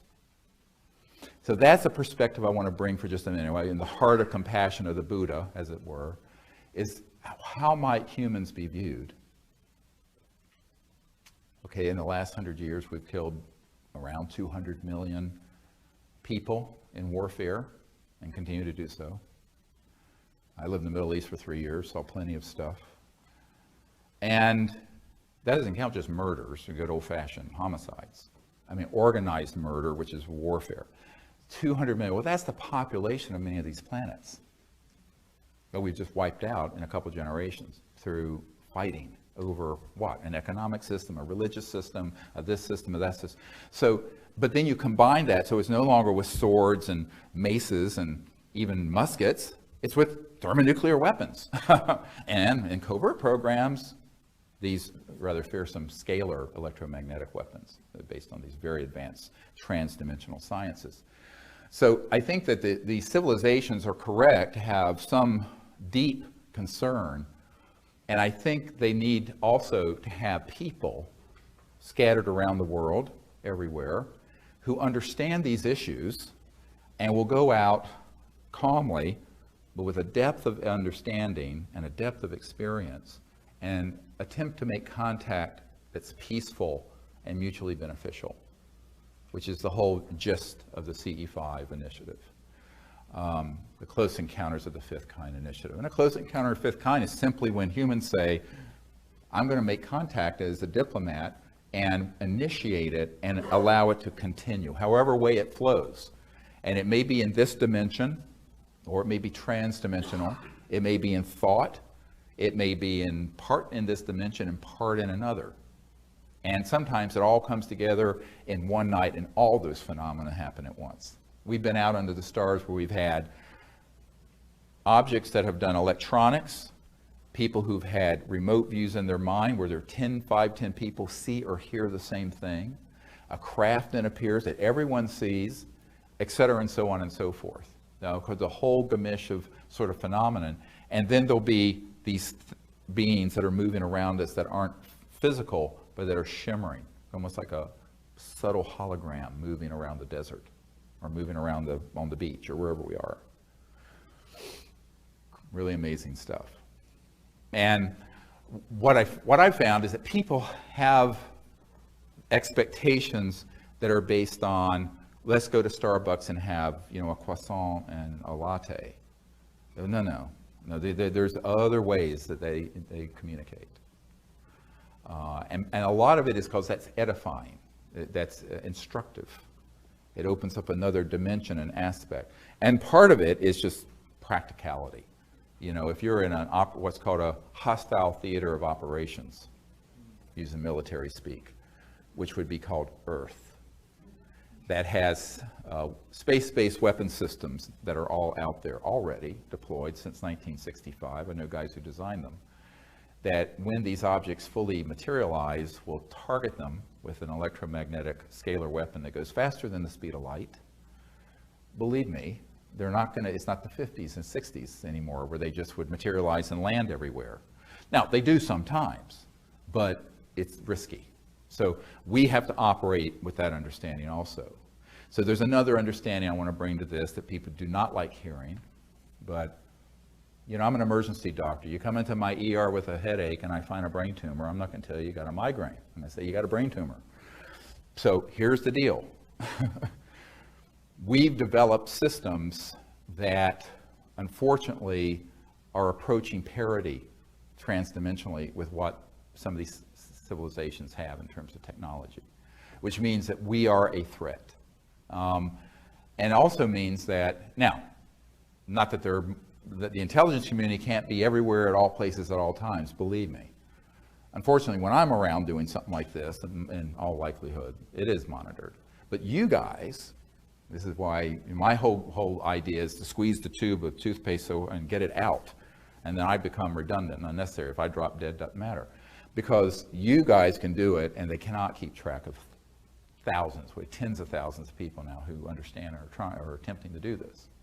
So I think that's the power of the people coming together and decentralizing this operation.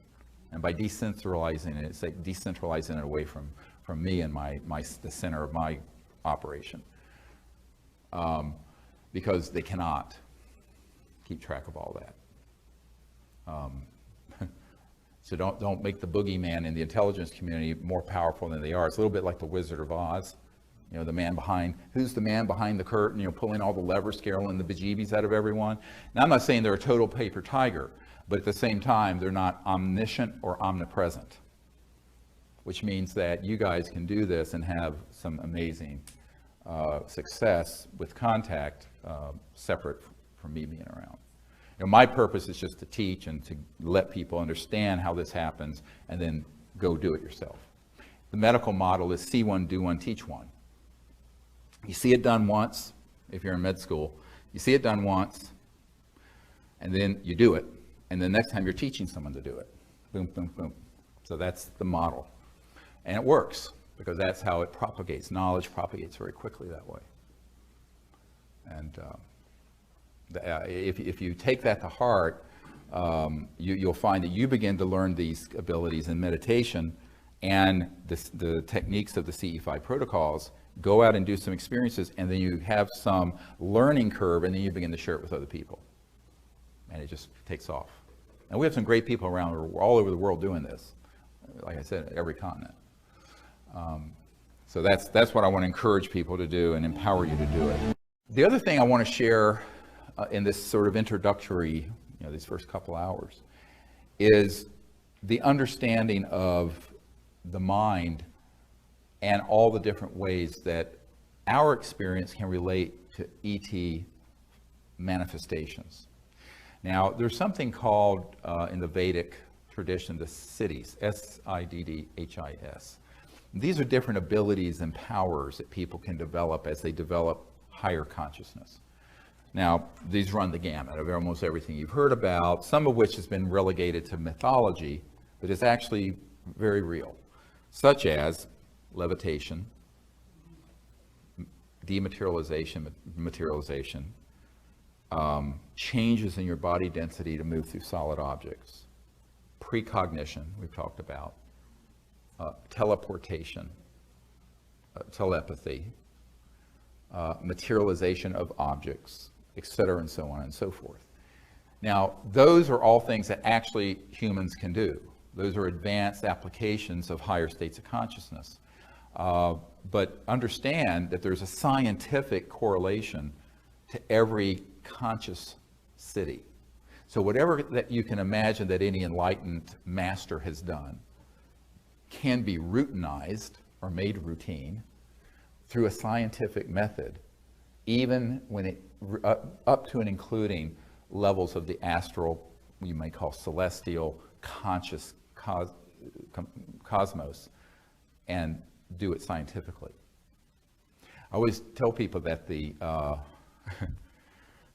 really hilarious story of this captain of a Navy contract vessel that was in the South Pacific in '63. Jacques Vallée had the story, but he didn't have the source. It was a third-hand story for him, where we were testing I think they were the Atlas intercontinental ballistic missiles. We were firing them downstream in the South Atlantic, and this captain who contacted me was on a ship that was retrieving them after a test fire. Now, these were not hot. They didn't have nuclear weapons on them. They were trying to get the missile to be accurate. But the missiles kept missing their mark, and they knew there was some kind of a subtle electromagnetic thing happening. And there was always an ET craft around. And they got these on radar. So one night, his radar guy, they had a new, I think it was RCA radar system, and it was sweeping around, and they picked up a craft. And so the captain was called, came up, they got it. He called the command center, and they got it on radar. Unfortunately, they then hit it with some kind of electronic weapon or something. And the thing blew up. There was an explosion in the sky, and it fell straight down into the water, this UFO. And the next morning, his ship was vectored into the point of impact. And they couldn't find the ship, but there was about a 6-foot square pod that had ejected, that had 4 of the ET beings in it. And this guy was a salt of the earth Navy guy, and he said, well, they were handsome little men, but their skin was the color of a Sicilian. I never forget him saying that, Sicilian. Oh, okay. And bronze colored, no hair, no pinna, which is the pinna is the flap, the monkey ears we have. They just have openings, fine lips, a sort of small nose. And just like the man that contacted me from Skunk Works at Lockheed about the astral projection experience, this person contacted me to find out something that had bugged him. It stuck in his mind and bothered him for 40 years. And I said, well, what is it? He says, well, we got him out of this thing, this pod. They were ordered to put him in the ship's freezer till a nuclear submarine came along and took them, and they were all threatened with death if they talked about this. And he says these little men were in sort of these metallicized fabric. It was almost metal, soft metal-like fabric, one-piece suits. I said, yeah, like a onesie. But it didn't have any buttons or zippers. And he said, how could they have gotten in them? And I said, this is why you're calling me? And it was. This was exactly why he was calling me. And I said, well, I don't know if you're going to like my answer. And he said, well, tell me. I know those damn things, you could have to cut them off, but we couldn't even cut them. I said, well, the way that the suit is made, they just stand into an energy field that has a resonant, and it materializes around them. Like 3D printing, but like a 3D, zip. So there are no, and it comes off the same way. It dematerializes off and materializes on. But I said, did you notice anything about this thing that they were in, that was floating? And he said, yeah, it had no pieces. I said the same thing. So I call this sort of a infra-ultrasonic manufacturing, where if you imagine going beyond the speed of light, speed of electrons, beyond the 0-point energy field, and creating sort of a architectural blueprint of a spacecraft that's in that dimension, like an astral, like your astral body, and have that resonate, and it comes into this dimension in toto. So it recruits the atoms, the molecules, the structures, not by digging them up and smelting them and banging them and doing rivets like we do on an airplane, but it, and that's, I call this extraterrestrial manufacturing 101 that I'm sharing with you. So that's why these spacecraft, the guys who I know who've gone to ones that have retrieved them, they're seamless. Now, if you see one that has rivets and seams and parts of it, that's Lockheed and Northrop's and Boeing's anti-gravity stuff. But these, the ET ones, are completely seamless, and the light coming from them is so amazing, it's so pure, you never quite forget it, because the light is coming from a source and materials that aren't manufacturable. You couldn't even manufacture something that pure in space. And there was a part of a craft that they got in Brazil, and I forget, it had magnesium and some other stuff in it, but the elements that were in it were so pure that even in the vacuum of space, we could not manufacture it. And no one understood how they could be doing this. I said, because they're not going to some asteroid or planet and digging up stuff out of the earth and smelting it and melting it and then putting it together. They're creating a field, and it resonates and then comes in from that transdimensional virtual near astral, I call it, the near astral, and it then pops as a totality into 3D. Make sense? Which, if you study the literature of the craft that have been retrieved and even the clothing on these beings, they're consistently this same report. Now, why is that important? Because it means that when you're out under the stars and you see something, and if it seems just, it's too beautiful to be real, it looks like a jewel. We were once in Colorado, and there was an object, it looked like it was a crystalline jewel in the sky. And it was there for a number of minutes, and you couldn't even, it was painful, it was so beautiful. And then there was a fighter jet was vectored in, and the thing popped and began to go off, looked exactly like a 737. Everyone saw it. So, you know, but what's fascinating is the purity of the light and the quality of it. And then there's one more thing. These craft are imbued at the level of nanobiotechnology. You know what that is, nanobio? Where they're actually living and they're conscious. So the craft itself has the consciousness of the occupants, and often it's the chief pilot or the person who's actually directing it, which is usually, they will either touch it and think, and they'll go. All right? But the craft itself is not just like a piece of machinery. It's actually living. And there have been more than one military guy I've interviewed who have been on retrieval missions when they get there and the craft has been injured. I call it injured because it's organic. And there'll be a crack and it'll be trying to heal. Like if you did a cut and did a time lapse of a healing of a wound on skin, it's doing this kind of thing, trying to fix itself. And so the craft themselves are nanobiotechnology at the level where they then can subsume or take on the awareness of the occupants. And that's how they operate. So many times people have an experience with a UFO, but they'll feel that the UFO itself was communicating or was conscious. I say, well, it is. That it was like this living, organic, conscious thing. And many times people will dismiss it, and I'll go, no, thousands of people have had the same experience. And it's because it is. It is a living, conscious nanobiotechnology at the level that it can then take on the awareness of the occupant or the occupants. But usually it's the main occupant who's the anthropocentrically projecting here, captain or the person in charge.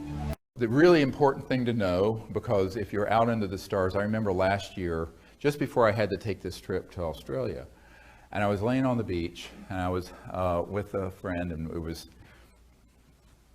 beautiful. You could see the whole Milky Way galaxy on the outer. I was on the Outer Banks, and I was out there, and we were talking about this stuff. And there's someone who had never seen one of these objects, and suddenly in the Milky Way, an object about that big at arm's length, which is huge. It was pretty close and pretty big, materialized, and it was this beautiful kind of crimson ruby red, but it was like it was living. It was like this thing that was living, and it moved and went the whole distance of the Milky Way galaxy. It wasn't an instantaneous thing. It was there for a little while. I don't know if anyone else on Earth saw it, but we saw it. We were looking straight up, and it was like it was alive. The sky was alive, the object was alive. And I realized it was going right in the direction of Australia, which a few days later, I was wheels up to Australia. So, and I think it was, I told my wife, I said, I think they were telling me, you know, bon voyage, and we'll be with you there. So it was a beautiful, beautiful experience. And it can happen that easily and that quickly, you know, if you open up to it. And ultimately, the central science of all of this, yes, there's materials, there's electronics, there's communication modalities, but the central technology and understanding is understanding yourself, your thoughts, your mind, the meditative state, and how that can be used to make contact. And in deep meditation, you can pretty much unravel any mystery you wish to. In the Vedic tradition, there's something called Ritambara Pragya, Ritam. And it's a level of consciousness where it's very, very deep. It's just sort of like this side of unbounded samadhi state, where Ritam is located, where if you put your awareness, you can ask and kind of intend to know anything. Now, of course, I guess the Supreme Being knows all things at all times, but an individual can know this thing, that thing, this object, you know, one at a time, or maybe if you're really brilliant, 100 things at a time, or 1,000,000, but not everything. But I think that's the wellspring of intuition, and that resides within every single person. So it's like this conscious quantum hologram, where all of us are part of this conscious hologram, and every single one of us, even though unique, at the deep level of consciousness, we're plugged into that unbounded. And if we travel to that, that's where we become one. And if we begin to experience that deeply enough, we can begin to experience that even while we're walking around, driving down the road. In my experience in the ER, I used to have a lot of experiences where it would just be this intuitive flash, and I would know someone had a brain tumor, or I would know someone had something completely hidden with no symptomatology.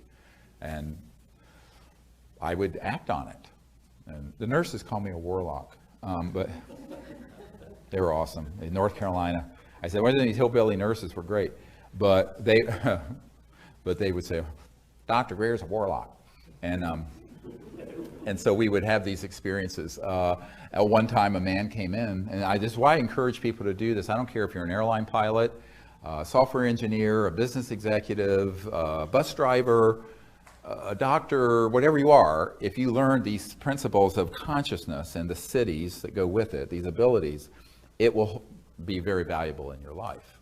And there was this man that came in, and he was a 26-year-old guy with a couple kids, and he had the flu. It seemed like the flu was flu season. And then I looked at him, and I looked and I thought, God, he's got a big brain tumor. And he didn't have any symptoms of a neurological insult at all. And I turned to the nurse, and she was fat, Bubbles, loved Bubbles. She walked like this and had a bouffant. And I turned to Bubbles, I said, I need a CAT scan of the brain. And she said, well, doctor, she's only got the flu. I said, just do it. That was my mantra, just do it. Thank God I didn't have to go through a bureaucracy, insurance company, or government. And they just do it. So he did it. And the radiologist calls back an emergency callback. And radiologists usually don't, they don't bother. Well, this guy's got a astrocytoma that's like a pancake over his brain, and it's herniating his brainstem. Well, the brainstem going down through the foramen magnum gave him the fever, the chills, all his symptoms. But there were no focal neurological symptoms. And so he went to emergency neurosurgery. He lived. I just see him periodically. He'd come in occasionally. But it was totally, I'd say, almost anyone who would, in fact, the neurosurgeon said, how did you even think to get a CAT scan? Because it just seemed like he had the flu. I said, well, I just had a hunch. I couldn't say to him that I actually remote viewed and sensed that there was this thing. But it's like, how golden retrievers have been trained to find melanomas and stuff. It's like humans, we have this ability, whether you're a scientist or a doctor or a pilot or whatever you are, and we've shut ourselves off from our birthright of being conscious, enlightened beings. And it's so easy to get back to that. You sit quietly, do nothing, do a meditative process, and confirm that you can do these things. And it'll just unfold. And it's not like every single day is like that, but it happens enough that life becomes wonderful, magical. And I would really encourage people to do that. And when you're doing this contact work with ETs, it means that you can do this under the stars with 3 or 4 or 5 people that you're close to. Remember what Dr. John found at Princeton.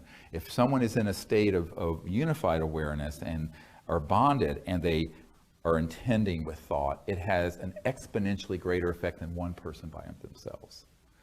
And so that's the power of a group of people doing this, so long as they're harmonious and not fighting like a bunch of wildcats. And there's coherence in the group. So if you can create coherence in a group, it's incredibly powerful, because it's orders of magnitude. It's an exponential increase in the power of the thought, the consciousness, and the effect to make contact. And somehow, some way, these civilizations will respond. So when you were talking about the suppression of this knowledge, I guess my question to you is, do you subscribe to any kind of idea like Illuminati, curtailing this, and does any type of negative kind of ET presence fit into that model, where it's kind of been keeping it like a prison planet type of idea? Well, the question is in terms of the information being kept secret, is there some Illuminati type entity, or perhaps even ET presence keeping it secret? I doubt it in the way that it's the mythology, the internet mythology would say it is. I think it has more to do with the fact that there are, let's say, called cartels, interest groups that are also competing interest groups, human, not ET, that don't want certain aspects of this out. And there are points where they cooperate, and there are points where they don't. Now there's something, the latest iteration of it, I've been told from some of my intelligence sources, is called SIG, S-I-G, which is the Senior Interagency Intelligence Group. And the SIG, which, you know, from the old Majesty and Majestic entity from the Truman era, and on some of the documents I have, it says MAJIC, M-A-J-I-C, classification. Those are, you know, intelligence groups that operate out of normal chain of command. They work with people in different countries. And then they will usually have representation from different interest groups, such as religious, technological, financial, macroeconomic, et cetera, and so on. And so there's really a simplistic view that there's sort of like one group. It's the Bilderbergers, it's the Illuminati, it's the this. It was interesting because a few years ago I was at a meeting in San Francisco, and it was after the Disclosure Project was launched. And Henry Dakin, who the Dakin Toy Company, was hosting sort of a reception at his loft in San Francisco. And Judith Skutch was there, who was the original publisher of the Course in Miracles with Marianne Will, and very big supporter, and her husband was a colonel. And she was friends with this man who had just been up at the Bohemian Grove, with the whole Bohemian Grove, it was like 2,500 people. And this issue came up. And the issue of, it was a very wealthy European financier. And so this issue came up about disclosure, because they'd all been in the news. And they had someone there to get up on the stage and tell everyone that they were part of a very high governmental scientific entity that had looked into this, that none of it was true, that it was all just misinterpretations and, you know, swamp gas and Venus rising or whatever, the usual blather. And all those 2,500 people took it to heart and believed it because it was their peerage. So I want to talk about peer-to-peer containment systems. So you have one group of peerage, it's called the U.S. Senate. Out of those 100 guys, 1 or 2 people are read into or know about this subject. Their task is to lie to the other 99 or 98. Bilderbergers, there might be a handful of them. They lie to the rest. Bohemian Grove, same thing. So people have this very simplistic view of how secrecy like this would be maintained, and that there's some sort of vast sort of conspiracy and there'd be all these people. Because of compartmentalization, there would be people, and compartmentalization is where you have you know, a very walled off area of operation where it's compartmented to that particular task or research. And it is so narrowly focused, and the people in there have such blind, they don't know what the person in the next cubicle's doing, never mind what the big picture is. So it's very easy when you have extreme compartmentalization to keep most people in the dark about what's really going on. And then there'll be a handful of people who really know. And they may, you know, this committee, if you want to look at it that way, this intelligence group might have 200 or 300 people from different countries who are themselves members of different elite groups. And those folks would then lie to their brethren in that peerage to deceive them. And that's their job. And they're trained professionally to lie. So it isn't as if it, so most, I would say 99.99999% of everything I've ever seen that's out there on this trash dump called the internet has almost no bearing in reality, because it's just too imbecilic. It would not be operating that way. Now, for special compartment, you know, top secret, TSSCI, top secret special compartment intelligence to operate, is the compartment part. It's not the top secret part. There are 980,000 people in the United States with top secret clearances, which means they're common as dirt. It's the compartment you're in, all right? So you may have Q clearance, which used to be the clearance for nuclear weapons and stuff.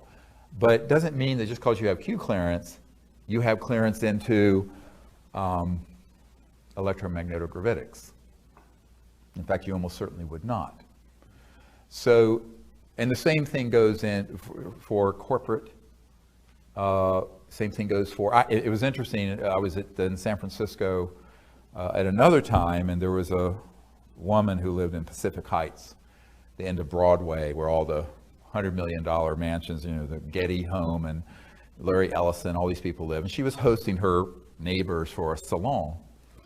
And I was the guest for this dinner party. And, there were all these people. And the guy on one side of me had been the chairman of SRI, Stanford Research International. And they had had contracts dealing with this issue. But he said, I was only the chairman of SRI, so I didn't have a need to know what was really going on. So because I've never been in the government, but I have all these hundreds of people who provided information from all these different walks of life over the last 50 years in terms of experience, people going all the way back to the 50s, 60 years, that I've sort of become sort of a source for that. So he was picking my brain. Here was the chairman of SRI. And then across the table was the chairman of AT&T. Now, AT&T has had a lot of contracts with the intelligence community dealing with this issue. But the chairman of AT&T didn't know about it because he was only the chairman of AT&T. He was not read into. So it's compartmented at corporate, governmental, political, and religious levels. It's not so simple that there would be some one entity you can name and then, sort of vent your spleen. That group is. Now, the question of whether there are interstellar civilizations that are cooperating or facilitating that, I'm very skeptical of. But it could be theoretically possible that in the early days, they were hoping that there would be some kind of rapprochement with leaders, military or political, and have had contact. An ongoing level of that is less likely, but if it is happening, then we need a CE5 effort even more. Here's what I always say to people. Let's say that there are, they say now, 11 billion star systems in the Milky Way that have Earth-like planets around them. And the Milky Way is only one of billions of galaxies. The likelihood is that there are countless numbers of civilizations out there. And you can't prove a negative. I can't say everyone is at a state of enlightenment. I will say that if they become interstellar and they haven't blown themselves up yet, they're more evolved than we are. However, it could be that there are some that have interests and ethical concerns that don't comport with contemporary human ones. But that's where you would need to have even more of a diplomatic communicative effort. And the worst thing you can do is relegate that to people in covert military operations, because they're only looking at the universe with rose-colored military glasses on. And it's all about power and control. And so, it's sort of like when there used to be a U.S. Senator from Virginia named John Warner, not the current Mark Warner, no relation. And he had been chairman of armed services and intel, various things. And I knew he was involved with Majesty and Magic. And he had been one of the secretaries of the Navy way back, I believe, or undersecretary of the Navy. And one of his, a member of my team who had dated him for a while, went out at his place in Virginia and met with him and brought this whole issue up. And he basically listened to her and said nothing, stone-faced. And where she left off the previous conversation to that exact word, he picked it up and continued. And just that issue was just sequestered out. He would not acknowledge it at all. And one of my military advisors had the same experience with Admiral Harry Train, who did the exact same thing when it was brought up, though, except he also said, he said, I am profoundly disinterested in discussing this issue with you, and dropped it. Okay, and that was the same admiral who was at Atlantic Command when we went to full code zebra because of these craft off the coast of eastern coast of the United States. So I think that, you know, they're very, very disciplined about that. And I've met with a number of these sort of characters. And yet you have other people like Senator Claiborne Pell, who the Pell Grants, anyone who was really poor like I was who got a Pell Grant to go to college. I was at a dinner party with him. In fact, my wife and I were there, and for Noetic Sciences Institute. And after the dinner party, we went out on the patio of this beautiful home in San Rafael near George Lucas's place, right next to the Skywalker Ranch. And we were there, and Senator Pell and I were talking, and he just sort of epitomized noblesse oblige, and was this wonderful guy, very, very genuine, crossed the aisle, tried to do great things for the country, patrician, very great. And we were talking, and you know, and he turned to me, he says, well, Dr. Greer, would you come and brief my staff on this? And I said, well, sure, anytime you want me to. He says, because we've asked about this and no one's ever told us anything. And he'd been on every committee.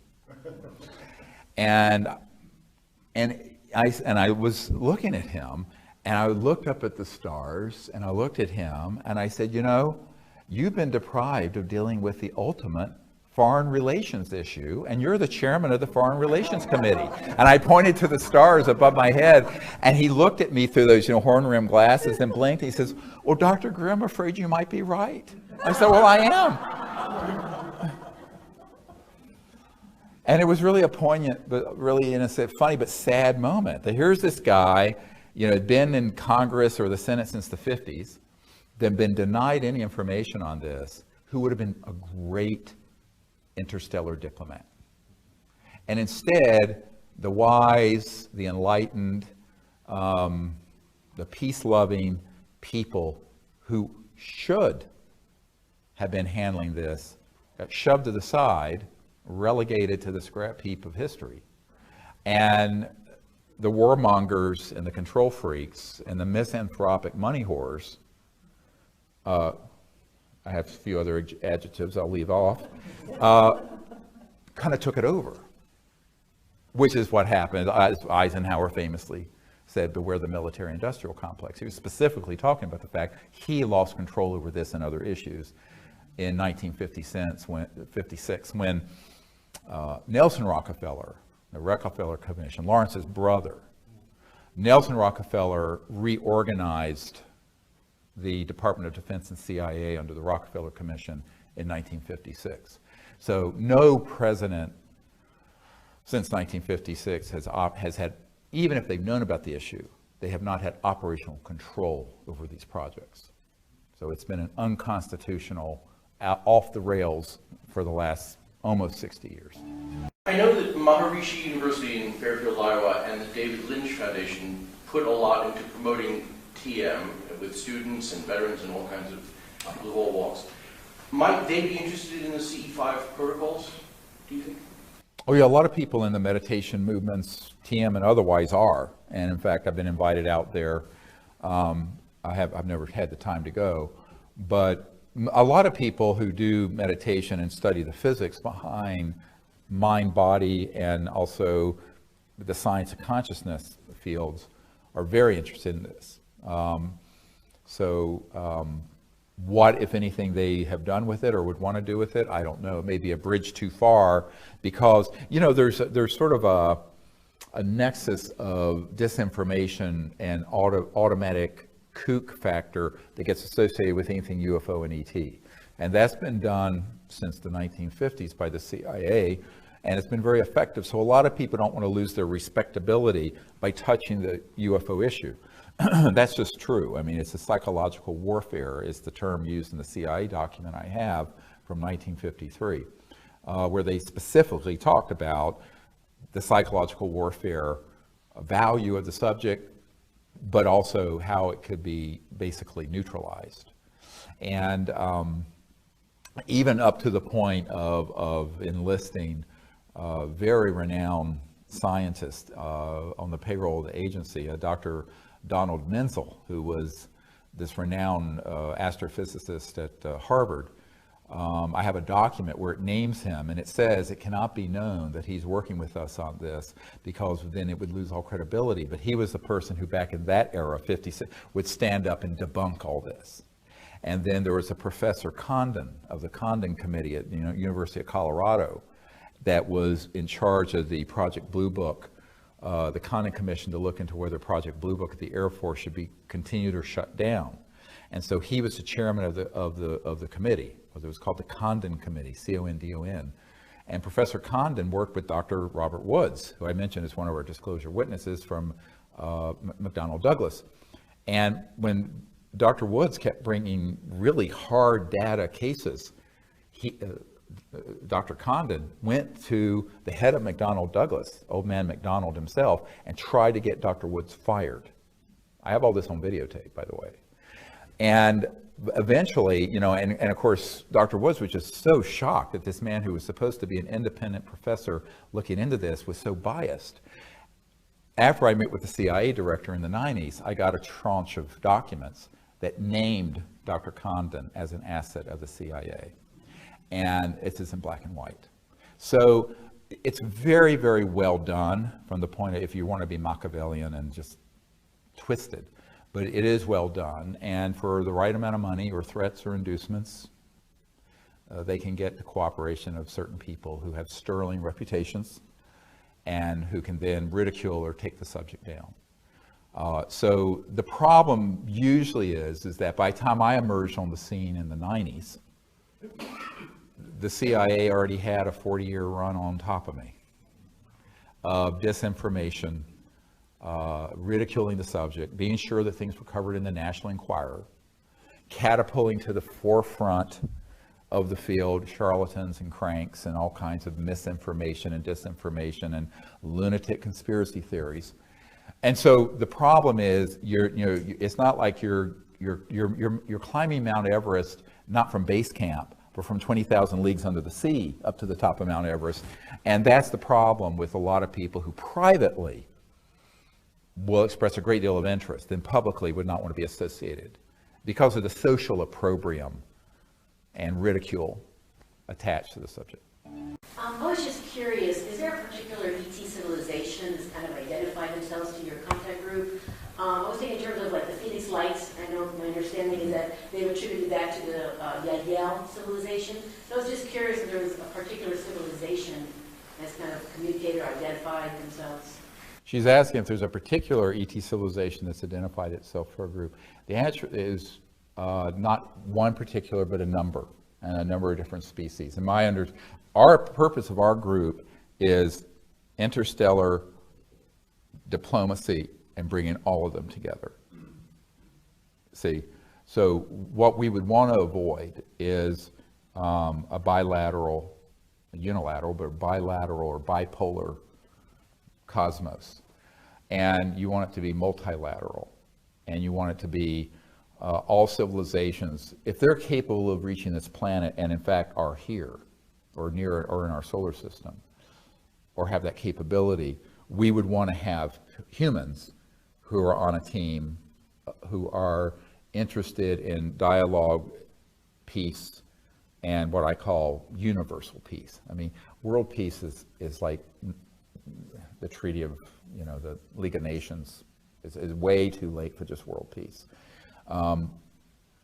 We have to go, unfortunately, straight to universal peace. Because it doesn't do any good if you have world peace, but the world is united against fighting one or more ET civilizations. That's not going forward. That's going to oblivion.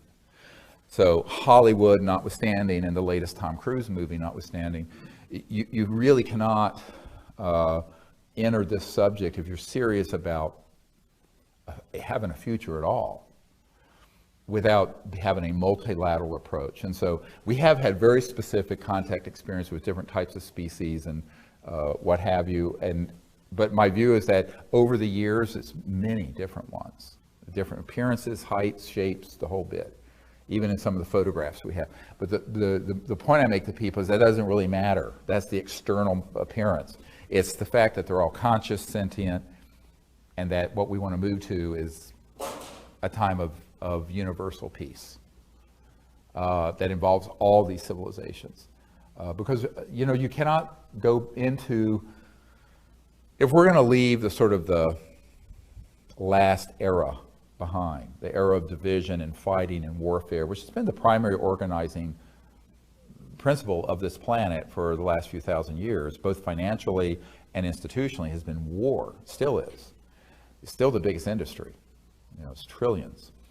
If you're going to move past that, and certainly if you're going to move into space, you have to move into it with a new consciousness. As Einstein said, no problem's ever been solved by the consciousness that created it. And so the consciousness of us versus them and picking and choosing and this and that. So from the very beginning, what I found is that we were having experiences with very different types of civilizations and species, all shapes, sizes, everything. And it's really beautiful. And I think that's by design. The philosophy or the ethical underpinning of what we're doing is based on doing exactly that. So, yes, sir. I'm curious, as I pay close attention to the website and pay attention to the money raised for the project related to energy development. Right. And I've noticed it's sort of remained at $241K for a while. That's right. It's pretty much after the release, it kind of just stayed there. So, you talk a lot about some very high-level connections, both in the military and wealth-wise as well. And I'm just curious as to what is the real obstacle from utilizing those to get to. I mean, we're talking about free energy. $6 million is really not that much money. I agree with you. Yeah, he's asking the question, with the numbers of people who have been interested and looked into these issues, why hasn't the amount been raised to create this sort of initial two-year lab research project? And, you know, you have to ask those people. I know them. I can tell you what they've told me. The people who are associated with governments and contracting, they don't want to touch it because they're afraid. There are some high net worth people I've approached, and I'll just give you one example. I can give you this example. You know, my wife knew the gory details of this, and so did my whole group. And this is somebody who lived in Virginia, not far from me, but whose family were industrialists, and they had about a $750 million a year income, and 5 private jets, and actually I'd used them some of these planes to go to some sensitive meetings. And so I approached the sort of the scion, the elder of this family, really controlled the operation, and I explained to him how we're running out of time to get this dealt with, and would he do this and help? Because basically the amount of money he blows out of the tail of his Gulfstream jet would do it. And he said, well, I'll tell you why. It's too dangerous, and I'm not going to risk my children and grandchildren who fly around on my planes to do this. I said, well, if I'm doing it, why are you at risk? And he told me a very interesting story that back in the late 1960s, he knew an executive with General Motors who was telling him about the 0-point type energy systems they had in some of the classified research at General Motors, and that he felt it was time for that to come out so that every car coming off the assembly line was basically an electric free energy car. It didn't have to be plugged in. I mean, way past a Tesla. And this was, I think, in '68. And he said that 2 weeks later, after he was openly talking about this executive was found dead. And it looked like a suicide. But this industrialist that I knew very well told me that everyone knew it was not a suicide. And so I found that, the fear is the mind killer. So, there are a lot of people who know about this, but they don't want to stick their necks out. The public, by and large, just wants to be entertained by it. I would say that if, you can launch an app of,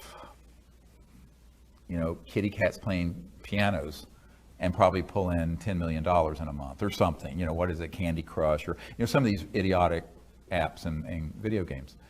But I have not found that the public is always, no offense, doing what you're doing. And that is, why doesn't someone else fund this? So it's a little like the little red hen phenomenon, where, the little red hen everyone wants to eat the cake or bread, but no one wants to help cook it. And so everyone's looking for someone else to do it. It's like someone being stabbed on the street of New York and everyone watching, and no one wants to intervene. Because the people who are high enough in industry and finance know that you're stepping on some big toes if you move into this. And the masses, for the most part, mainly want to be entertained by this subject. It's just sort of a fascinating conspiracy theory sort of thing. And so, so that's been the problem. The masses haven't put in the funds as sort of the movie was crowdfunded, but moving that from a few $100,000 to a few million didn't happen. And then the very wealthy people, for the most part, are really afraid of touching this third rail. Boom, zap. But if you know someone who's got the courage, it's all about courage. And whether it's going out and making contact, or having the courage to explore your own capabilities and consciousness, or doing this, it's all about the courage we manifest. And a lot of times you find that people who are quite wealthy and comfortable do not want to step into something where they could be greatly in harm's way. And so that fear creates its own containment. Now, my own view of it is that I think it's an unfounded fear. I'm not saying there's zero risk. I just think that it's mostly psychological at this point. Besides, I tell people I'm the canary in the mine shaft. So as long as I'm still twittering away, you shouldn't have too much to worry about. But, there have been a number of people, a few dozen, when I say a few dozen people who have net worths north of hundreds of millions to billions that I've met with, but they do not want to step into this. And what would be easier is to find probably 10 or 12 people of more moderate worth who would each put in 500,000 or something. But that hasn't happened either. So we'll see. All I say is that, when there's a critical mass of awareness, and I keep doing everything I can as a single individual, then it'll happen. And if not, then it won't happen, and we'll get the consequences of that. And then it'll happen in the aftermath. The phoenix, I call it the phoenix, picking all up from the ashes. So it's not there's no question in my mind it will happen at some point, but will it be soon enough? And can we avoid a lot of huge problems? Imagine if we had not needed Mideast oil 50, 60, 70 years ago, where we would not have had the hegemony and the presence in the Middle East that have led to the mess we're in now. Never mind the biosphere being damaged and the pollution and cancer rates skyrocketing. But again, there was a fear of taking on the macroeconomic status quo. And the macroeconomic status quo, it's like when the Minister of Defense of Canada, Paul Hellyer, and I were talking about this. I was at his home, and he says that he was a macroeconomic person to start with. And he said, basically, that's the big problem, is that this is not something that's just like creating another computer system, or it's bringing out a whole paradigm of science technology that would change the entire petrodollar system and the whole macroeconomic order, and with it, the commodities markets and hundreds of trillions of dollars of wealth that somebody owns that's sitting in the ground in the form of uranium and oil and coal and what have you, plus all the generating capacity that goes with it. So it's such a huge change that most people don't want to entertain doing it. And I've talked to people at Goldman Sachs about this, and they said, oh yeah, you're talking about basically wiping out $600 trillion in assets. So, trillion. you know, and the whole U.S. federal government, including Social Security and all the entitlements, is $3.5 trillion. So this is, the longer we put it off, the more the world is dependent on the old paradigm and the more it cannibalizes and destroys itself. However, and it becomes more and more difficult to do it. So it's kind of like putting off repairing a leak in your roof of your house. You can put it off, and eventually the damn thing's going to cave in on your head. But all I can do, you know, I don't have the resources to do it, and is articulate what could be done, hope there's some people who gather around the vision, and we get it done in enough time, you know. You have to understand, when I started this in my, I guess I was in my mid-30s in 1990 when I started all this, and I thought, well, if I put the information together and provided it on a silver platter tied up in a bow to the right people, they do the right thing. Wrong. So I got disabused of that notion very quickly. But, you know, so ultimately that's why we then said, well, disclosure of this information, the contact effort, I never viewed the government doing that initially. I always saw that as a citizen's diplomacy. But then also the technology, I realized, would have to be coming from we the people. So it's about organizing we the people. And so I tell everyone who's listening to this, share this information with the right people in your network, send them to our site, and through networking, maybe the right folks will line up who have the courage to step forward and make it a reality. Or somebody with one of these technologies who has one that's already operational will step forward and be willing to do something strategically sane. Because the strategically insane thing to do is to do what Stan Meyer did and Rossi is doing and almost every other inventor I know had done, which resulted in a catastrophe. So all I can do is encourage, and you know, but I do think, you know, it's all networking. You know, it's like networking it out there. The way that we've reached the people we've reached is through networking. So that's really a key thing to do. Hey, Dr. Greer, stoked to be here. Good, glad you're here. So in 2012, there was said to be, a shift in the way we think, and for me, that was the case. Like consciousness, the word consciousness was in my head just constantly, and that led me down the path to finding work. So I was just wondering if you've noticed any increase in this kind of interest in UFOs, or if you think it's just the grand scheme of the universe. Your thoughts on that? Well, I don't know about 2012 per se, but it has in the last couple years gone up exponentially. All the interest in this. I mean, to the point that you even have Lockheed Martin putting out information that by 2020 something, they're going to have a fusion generator that'll run everything. That was in the past month. So things are moving along, and it has been a big move up. What I'm concerned about is sort of like the Hopi prophecy, where there's one timeline that terminates and there's one that continues on. And we have to choose what timeline we want to be on. It's called the prophecy rock or whatever. It's this etching that the Hopis have. Have you seen it? It's really cool, or disturbing, depending on how you look at it. And I'm reminded also, Colin Andrews is a very, very good friend of mine, the crop circle guy, of a crop circle that appeared some years ago that it was how all the planets would be in the year 2036, but Earth was not in its orbit. Earth was missing. It was sort of like a warning. Now this is 2014. Now that crop circle appeared in late 90s or early 2000s. But, and I don't mean to be apocalyptic in what I'm saying. I'm just saying that, as the wonderful Chinese expression goes, unless we change directions, we're likely to end up where we're going. Where are we going? Where are we headed here?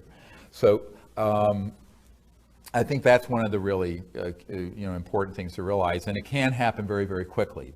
It's like in physics, and they talk about this with quantum systems, is that you get to a certain critical mass of coherence, like in superfluidity and helium. And like when 1% of those molecules or atoms of helium are aligned and become coherent, instantly all of them do. And it becomes what's called superfluidity. And so you have this phase transition, it's called, in physics. And so that can happen also with people. And as Rupert Sheldrake pointed out, you know, in the whole concept of morphogenic fields, or it's sort of like the 100th monkey effect, where a certain population learns something, and then when it reaches that critical mass, suddenly monkeys on other islands and in other areas that had no linear contact start automatically know how to do it also. So there's this non-locality of learning in large social systems, and they've proven this with monkeys and primates and also with humans. So all I can say is that if all of us do what we should be doing, we'll hopefully reach that phase transition and move over to this other way of functioning. Does that make sense? Yeah, but it does seem to be increasing. And so Rupert Sheldrake did some really great, he's a biologist at Oxford, I believe, who did some wonderful work on this in terms of morphogenic fields and what's more popularly called the 100th monkey effect. It's a real phenomenon, and so we have to view it in a very that's why I tell people, like people going out, doing meditation together, making contact, putting even the thought or the intent, doesn't matter what you see, just intending to do the correct thing, recruits people you'll never know and meet. It has an effect beyond what we can measure and see. And so, you know, it's more important to be in the moment and be in the intent and the process with a pure heart than to be worrying about the outcome. Not that you don't want to worry about the outcome. You want to see a good future. But if you stay in that process, it'll create the good future. Does that make sense? Yeah? Yeah? Good. Yes, sir. Yeah, you talked a year or two ago about representatives from a G8 country participating in a CE5. Yeah. Has there been any development with that? Yeah, so he's asking about one of the G8 countries who very supportive of the CE5 initiative. And since it's been a couple of years, I'll talk about it very directly. The country is France. And so there was a president a couple years ago named Nicolas Sarkozy. And Sarkozy's people, his intelligence and Air Force people who briefed him on all this stuff were very, very interested in what we were doing. And one of the very old families in France that actually organized the beheading of Marie Antoinette, had this old estate in Brittany, and invited us there. So what we did a couple years ago, under the ruse of a training, just a weekend training, is that nobody who came knew this, except a couple of people. Of course, my wife knew. She knows everything. We had this thing, and of course I knew that it was going to, we used this 2,200 acre estate. And there was an admiral there who's very high up. And also this admiral had a PhD in physics. And is also, like myself, an MD. Very, very, very wonderful man. And a couple other people. And the host family, who, of course, was a very old French Foreign Legion diplomats, a family of very, very old French. And so we did this. This is sort of a training, but so also so that the government, the friendly people in the French government could learn the protocols and see. And so they were there. And then I heard back afterwards that they had the whole area, not cordoned off, but there was a security, observational security perimeter around it. And they tracked craft coming over at 200,000 kilometers an hour during the CE5. And it was just a group of novices. Most of them had never been out. And we had some amazing experience, including, if you've seen the photo, we were setting up one evening, and everyone on the side of the part of the circle where I was sitting, we saw this. I was just setting up to do this Sanskrit Vedic puja. And there was this, like a rainbow light that came in just in an instant. And so I had someone take a photograph, and there was this sort of royal purple, mauve-colored, fuzzy disc hovering right above the field. It's in this photograph, stunningly gorgeous. Not quite in this dimension, but not out of it either. But everyone looking in that direction saw this thing flash in. And then we were sitting there one night, and this object came over, and then we had all the cars. There were like 30 cars in this field, because we had like 60 people at this thing. And they all started turning their lights on and off. So this thing went over the vehicles, and it was like, this is like something out of a Close Encounters of the Third Kind movie. And of course, you know, the Admiral's going, holy shit, you know. And, you know, and we're in deep meditation, and all of a sudden we hear this, it right next to where, beyond where the cars were, this, it was almost like a metallic thing brushing up again. And there was a craft that was quasi-materialized in the corner of the field. And later I went out, and there were these little beings. There were about 5 of them. And you could hear, now the problem is everyone got up, and it scared the hell out of them. So you heard them scampering off.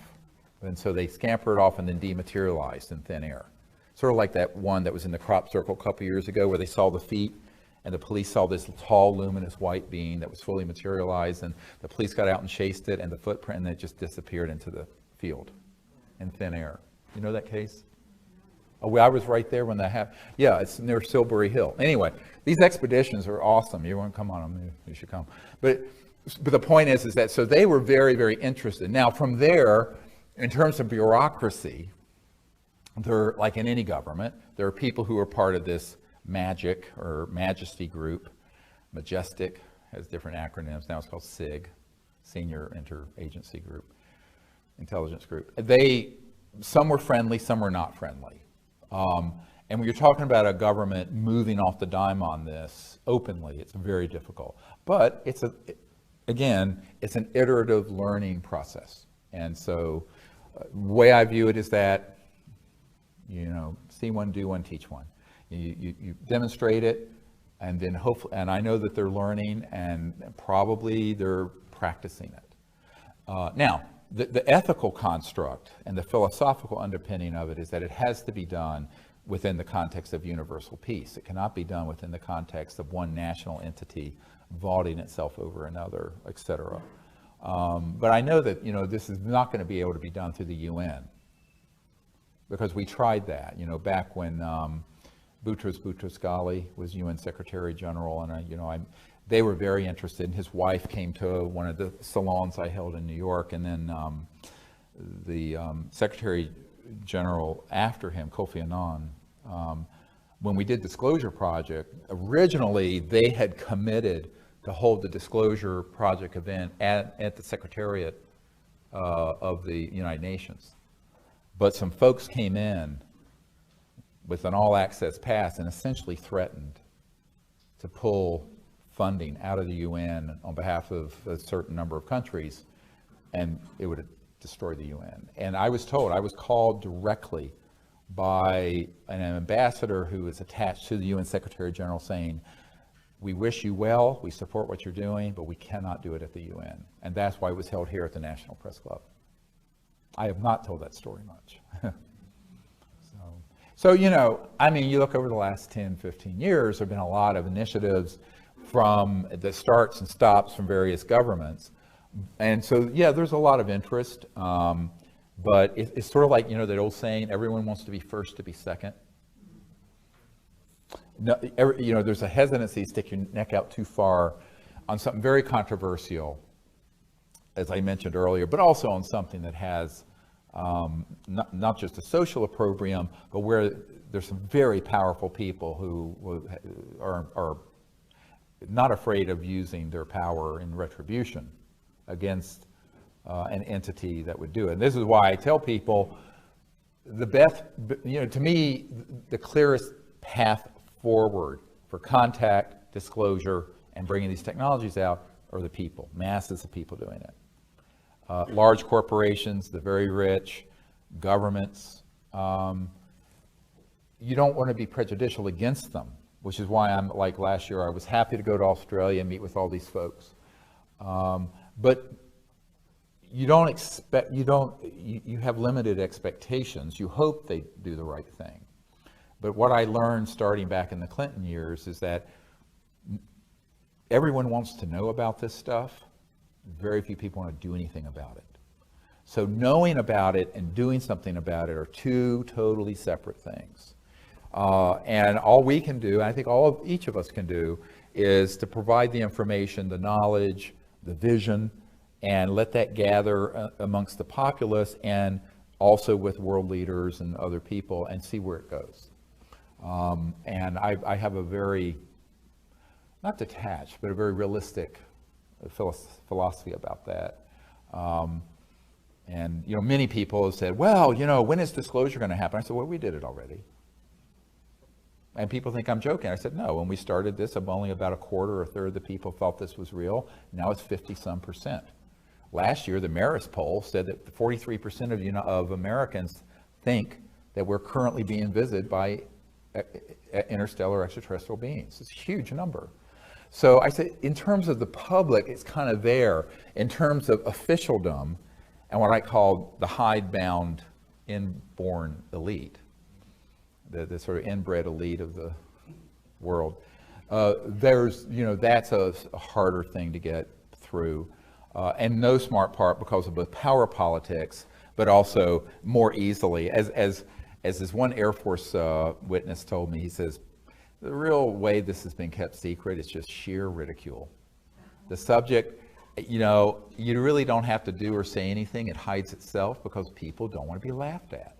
People don't want to be put down by their peers. People don't want to be lose esteem amongst their colleagues and what have you. So talk about courage. The biggest courage it takes for someone who's interested in this is to speak the truth in a way that is appropriate. You can't bring everything out to someone who doesn't know anything about it, but that's why we put Disclosure Project, the book, and the videos together, so that anyone who's even at the level of the most basic linear understanding will say, boy, where there's smoke, there's fire, because here's a lot of information from people who with sterling credentials. And, you know, and there is this sort of strange hypocrisy with the mainstream media, and that is, if you had three people who would go on record with the New York Times or Washington Post about a senior person at the White House having sex with someone, it'd be all over. I have 110 people on videotape and testimony with corroborating documents, with their DD-214s, which is their discharge papers from the military, with signed statements, witness oaths that they would testify under oath before Congress with the penalties of perjury, federal penalties of perjury, and it gets ignored by all the mainstream media. You talk about a double standard. So this is, of course, what we're up against, because the big mainstream media, again, not so much, now some of them are tied into, quote, the cabal, if you want to call it that keeps it secret, but most of them, it's like this, I have a family member who will remain nameless, who used to be the city editor of the Boston Globe. And when she found out I was getting involved with this stuff, she says, I don't care if you put a dead extraterrestrial body on my desk, we're not going to run this story. We're a blue chip paper. That belongs in the National Enquirer, and it would never appear in the Boston. I mean, it was just like that. This is a family member. So, and this was not, I assure you, it's not someone on the payroll of the CIA, like Donald Menzel was, or Professor Condon. So I think that we have to understand that it is a real educational process, and putting together the Disclosure Project information with top secret documents and military witnesses and generals and ministers of defense and people who have credentials and respectability, as it were, as pilots or people who are at Strategic Air Command. That's very important. And that body of information is sitting there for anyone to take virtually for free. I mean, we have 60 some of these people's testimony up on the site on YouTube now for free. You know, so that is important that all of us just share that with folks. When you get to governments in these G8, you know, it's very interesting. Before I went over there, I regret that this wasn't actually in the film Sirius. It got, the director took it out and I don't know why. But I have this beautiful letter. It's in French. from this admiral and the team who wrote about their commitment to make a long-term commitment for this journey with these visitors from other star systems. And amazing. And it's actually from the Ministry of Defense of France on their letterhead, signed. It is the most important government document in the history of the UFO subject, and there it sits in my vault. So, you know, what I say to folks is that over the last, that was just a few years ago, that process continues, but it's usually very quiet. Why does SETI continue to be funded where you're currently demonstrating like you can do all this with the protocol? Like, Right. I mean, it's out there for people to just go and get the app And do it. Well, yeah, it doesn't matter what kind of evidence you put together or even signals we get or images. The subject, again, gets debunked. But the other thing about the SETI project, like Seth Shostak and these people, they are carrying water for someone. Because you're either you're either stupid or you're corrupt. There's two things to choose from here. If you really dug into this and you're at that level at NASA or the SETI project, and I debated Seth Shostak on Voice of America about this. I had my military witnesses, John Callahan, who had all the radar tapes, and we basically cleaned his clock. But at a certain point, I said, you cannot look at all this dispositive evidence and proof and information and just dismiss it while you sit there and spend hundreds of millions of dollars saying you're listening from a signal from outer space, which, by the way, they've already received and been covered up. Now, I'm going to say something here because this is enough years after it happened. A few years ago, there was a show called Coast to Coast with Art Bell. And it was on the cover of Time magazine, and I was one of his favorite guests. And when I'd be on that show, it really lit things up at certain agencies. And one time I was on his show, and a few years back, towards the end of his career there, and this issue came up, and I said, well, you know, I have a source high up in SETI that confirms to me that they in fact have received interplanetary signals, but in a kind of phased, not normal array. It was kind of a pulsed array, and that it was kept secret and covered up. And the SETI people were furious. Subsequently, Seth Shostak got on the show and just said, well, Dr. Greer knew what he's talking about, and he probably talked to some volunteer computer operator, because we have all this network of volunteers. What Art Bell didn't know, and which Seth Shostak didn't know, and which I'm going to say now because it's enough water gone under the bridge, is that the guy who told me that was the founder of the SETI project and the Drake equation, Dr. Drake. He told me that they had that contact.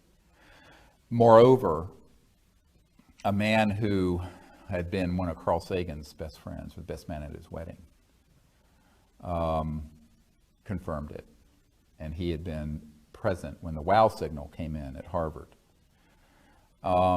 So, you know, it's very frustrating for me because, you know, these are people who, one of them was an astronomer who was actually at the Georgetown Westin Hotel in 1997 when we were doing briefings for Congress.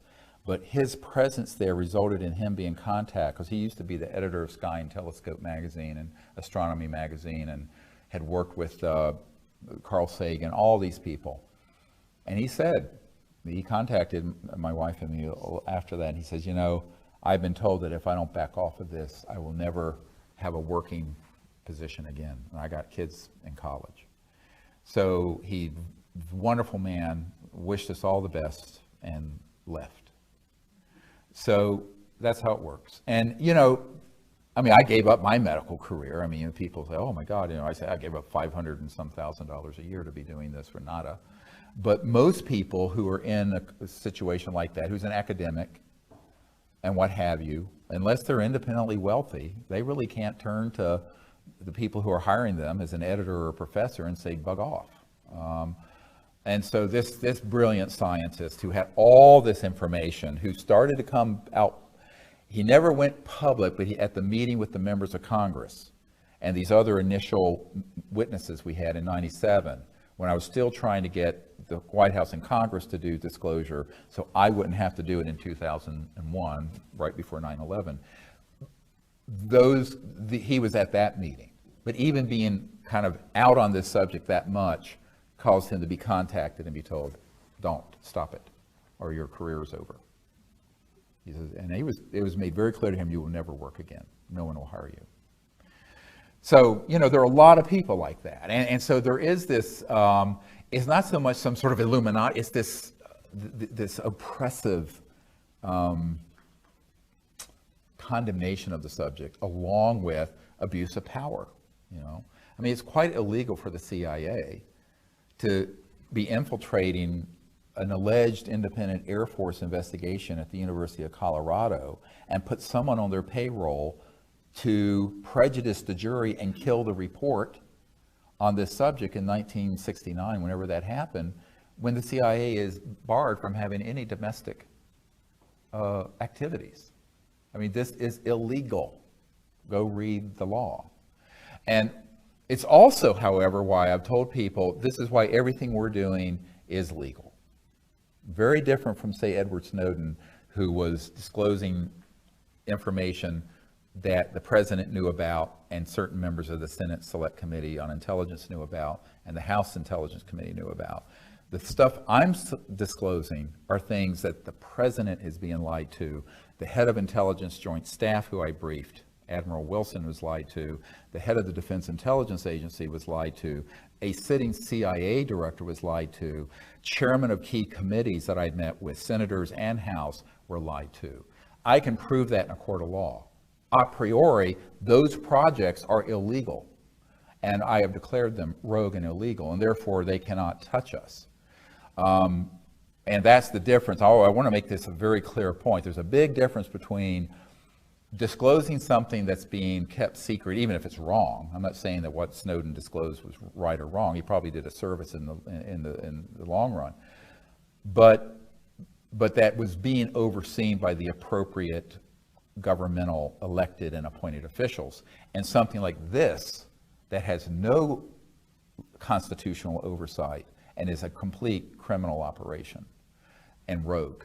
That, and this is why, Danny Sheehan, who worked with me right before Disclosure Project, he and I discussed this, and he's a constitutional attorney who did the Silkwood case and the Pentagon Papers representing the New York Times, and he said, look, given the people you've met with and the fact that they've been denied access, who are at the top of the heap, not only in the United States, but people like that I've met with in Great Britain, France, other places where they're completely being left out, that is prima facie evidence of an illegal operation. And therefore, if it's an illegal operation, they can't cite the rule of law to protect themselves, which is why our position was in the late 90s, early 2000s, anyone with documents, information, whatever about this, you can come forward without any penalty of violating your national security oath. Now, saying it and having people do it because they're afraid. People have been threatened with death, but we did get enough people to come forward because we had a critical mass. I didn't come forward with one or two, I came forward with dozens all at once. So that was the power of unity and the power of doing it. We really need to have another wave of that happen from people who are currently in government and not just retired people. But the closer someone is to central operations at Lockheed Skunk Works or the agency or the NSA who know about this, and the closer in time they're related to it, the more afraid they are of TWEEP, terminate with extreme prejudice, which is the euphemism for what this guy at the CIA has told me. They call it wet works. Wet meaning blood, wet works, TWEEP. So, yeah, nice. Well, welcome to my world. I live and breathe.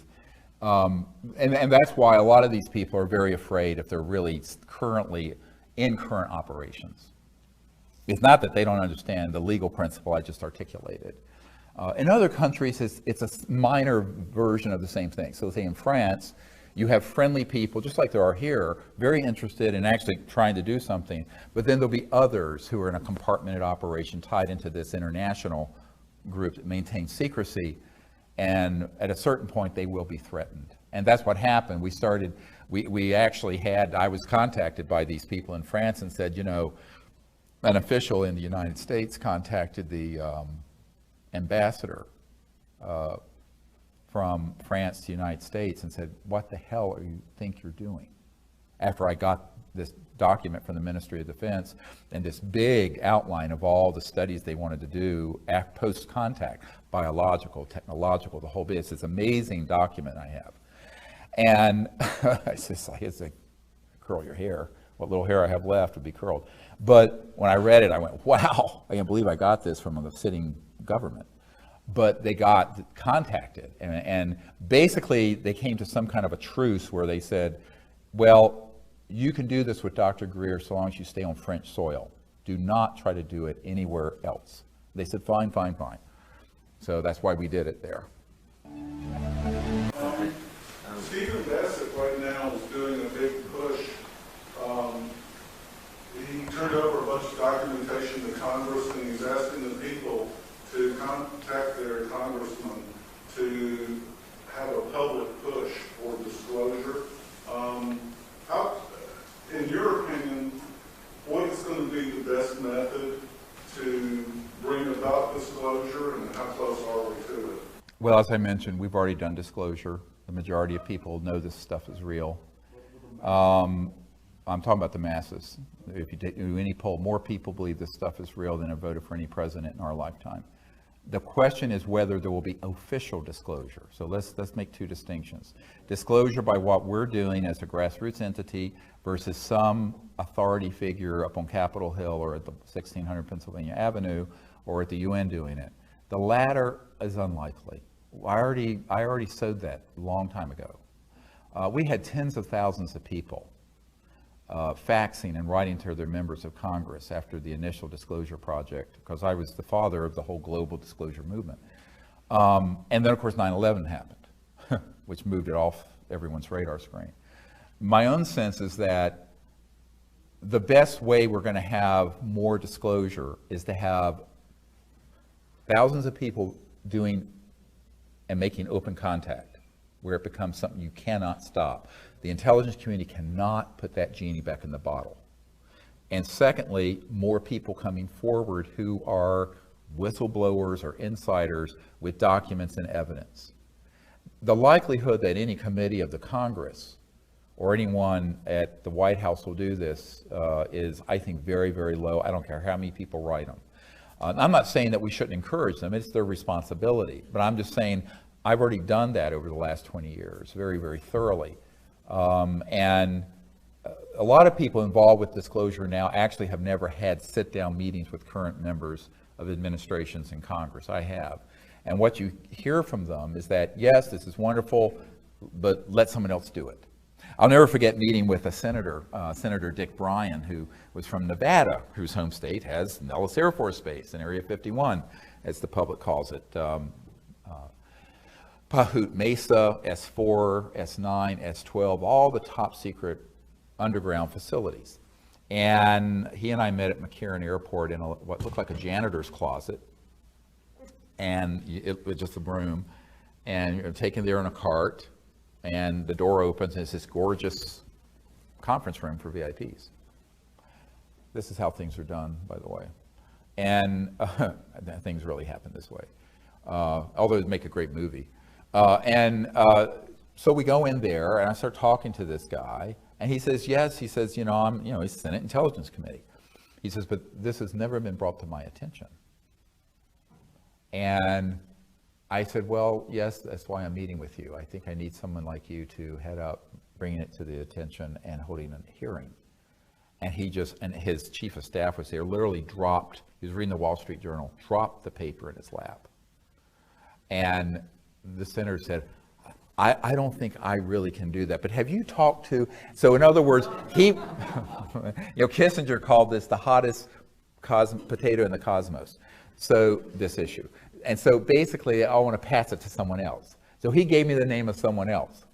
So the passing of the buck on this is legendary. And I've met face to face with people who are on these committees and at the Pentagon, and asking them to do something about it, which would entail enormous risk on their part. I mean, as one congressman said, yeah, I'd be known as Congressman Moonbeam. Or, in other words, the press would have a field day. And I think that that's one of the real problems. And therefore, should we exhort these leaders to do the right thing? Yes, of course, and we continue to. Do I think that that's a likely way it'll happen? No. The most likely way is more and more people from the inside with evidence and corroboration coming forward, and thousands of CE5 contact teams reaching a critical mass where then an undeniable event happens that can no longer be contained, that goes viral. Now, I don't think that I don't want anyone to take away from this that I don't support trying to hold our leaders' feet to the fire. And that's why I put this briefing together for the president. That's why I went to Australia and met with 120 leaders from around the world and Minister of Defense of Australia and everything else. I still think that there's a responsibility, if you believe in representative government, to ask your representatives to do the right thing. But I'm just saying, from a realistic point of view, the likelihood of change happening from those quarters. And it's a little bit like after I, did all this with the Clinton administration, and, the Rockefeller family was running interference with us and hosted Bill and Hillary Clinton at the JY Ranch, where I'd gone out there and had all the meeting with all these spooks and top secret people. And then, there was a man who worked very closely with the Clintons who then came to our house. This is when I was still working full-time as an emergency doctor in North Carolina, and he came down and had dinner with us at the table, and he said, well, this was like a month or two after my wife and I had come up here to meet with the CIA director and his wife. And he said, the president and the people around him are very supportive of what you're recommending. I said, oh, good. And, we're having dinner around the table in this house, a big Tudor house, and about 4 kids or little kids back then around the table. And he says, but they really don't think the president can do anything about this because they're concerned he'll end up like Jack Kennedy. And I started laughing because I thought he's sort of a big fat, operative for the Democratic Party. He was sort of a jokester and very funny guy. I thought he was just making sort of, a facetious, and he stopped me. He said, no, we're not kidding. And I said, well, Kevin, don't talk about this in front of the kids. Let's talk about this later. So we went to the library later and talked about it. He says, no, absolutely. They think that this could actually happen, that it would be too dangerous for the president. And I said, well, what do you want me to do about it? I'm just a country doctor here in North Carolina, rattling around in an ER. And they said, well, they think you should do it. And my eyes roll back in my head. Are you kidding me with this? Now, then you imagine, I'm in my 30s. And so this is 1994. So, 20 years ago, I was in my late 30s. And so I thought, well, then I said, well, here's the real reason, is that it is risky, but you view the president as an expendable, but I am. He says, that's right, you're expendable. Very cynical, very Washington. Yeah, throw you under the bus, who cares? So since then, I sort of accepted, well, I'm the throwaway guy. My career, my life, none of that matters. Because, in this city, it's everyone's ambition. And, at the Rockefeller Ranch, I know for a fact that when they were going through the briefing materials that we put together, which we've made available to the public, the disclosure book has most of that in it. But that basically, at that point, Hillary stood up and said, this is too dangerous and we really can't deal with this. And so what you find is that they are interested. Now, years later, very, very close friends of the Clintons, who used to live in the private quarters of the White House, I was meeting at her home, and and she told me this hilarious story, that even though all the people around Bill Clinton, including his wife, did not want him to deal with this issue because of the risks involved, he kept the briefing document on the back of his toilet in the private quarters, but one day he brought it out and was sitting with this friend of the Clintons that I knew very well, and had it open. He was going through the document going, well, I know all this is true, but they won't tell me a thing, not a goddamn thing. Just like that. And when she told me this story, I just cracked up. I went, oh my God. I mean, But, that's, hey, everyone puts their pants on one leg at a time. And no one walks on water. I think it's, it's understandable. And, but to answer your question,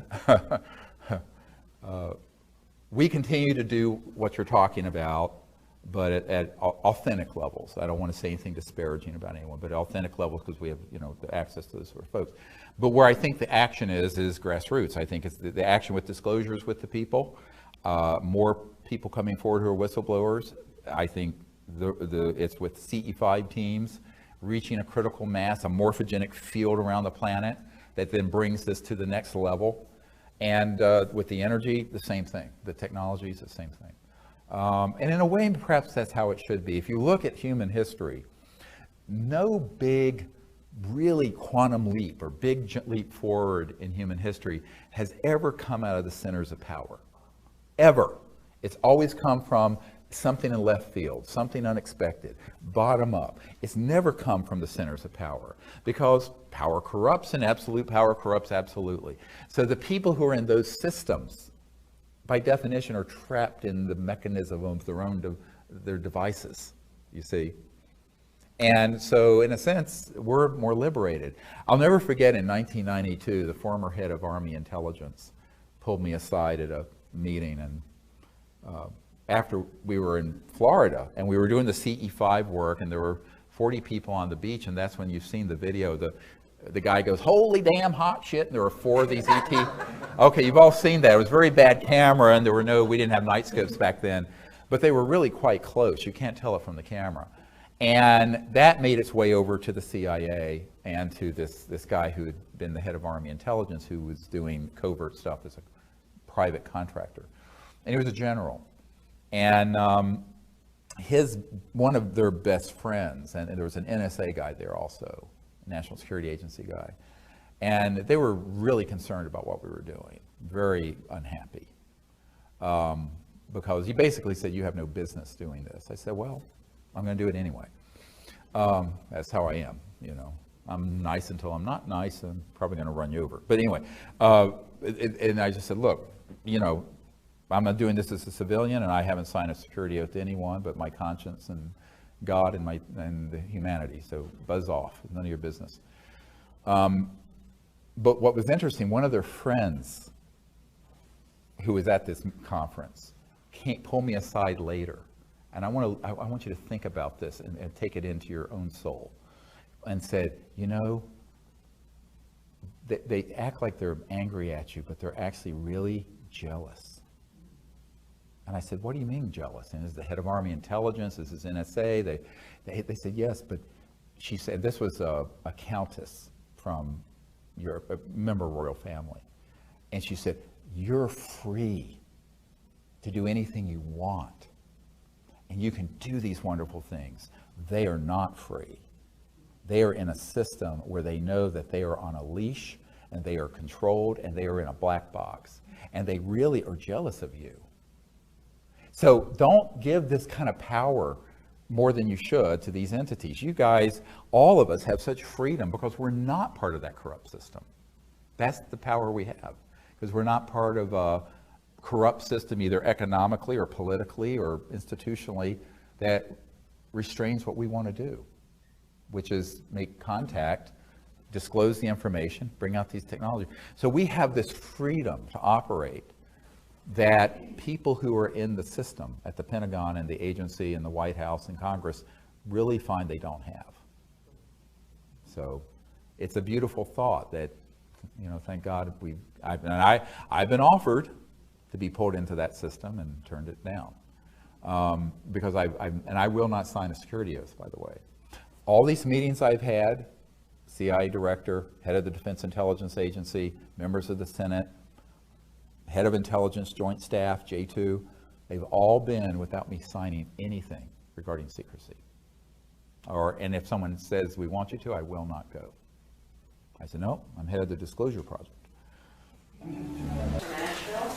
Oh, wonderful. That's where all this started. Asheville, North Carolina. Awesome. That's right, greetings from Nashville. I hope your wife is well. She is, yes. I want to say thank you to everyone who's prayed. You know, Emily had stage 4 cancer 4 or 5 months ago. I thought she was a goner, and she's completely cured. Yeah.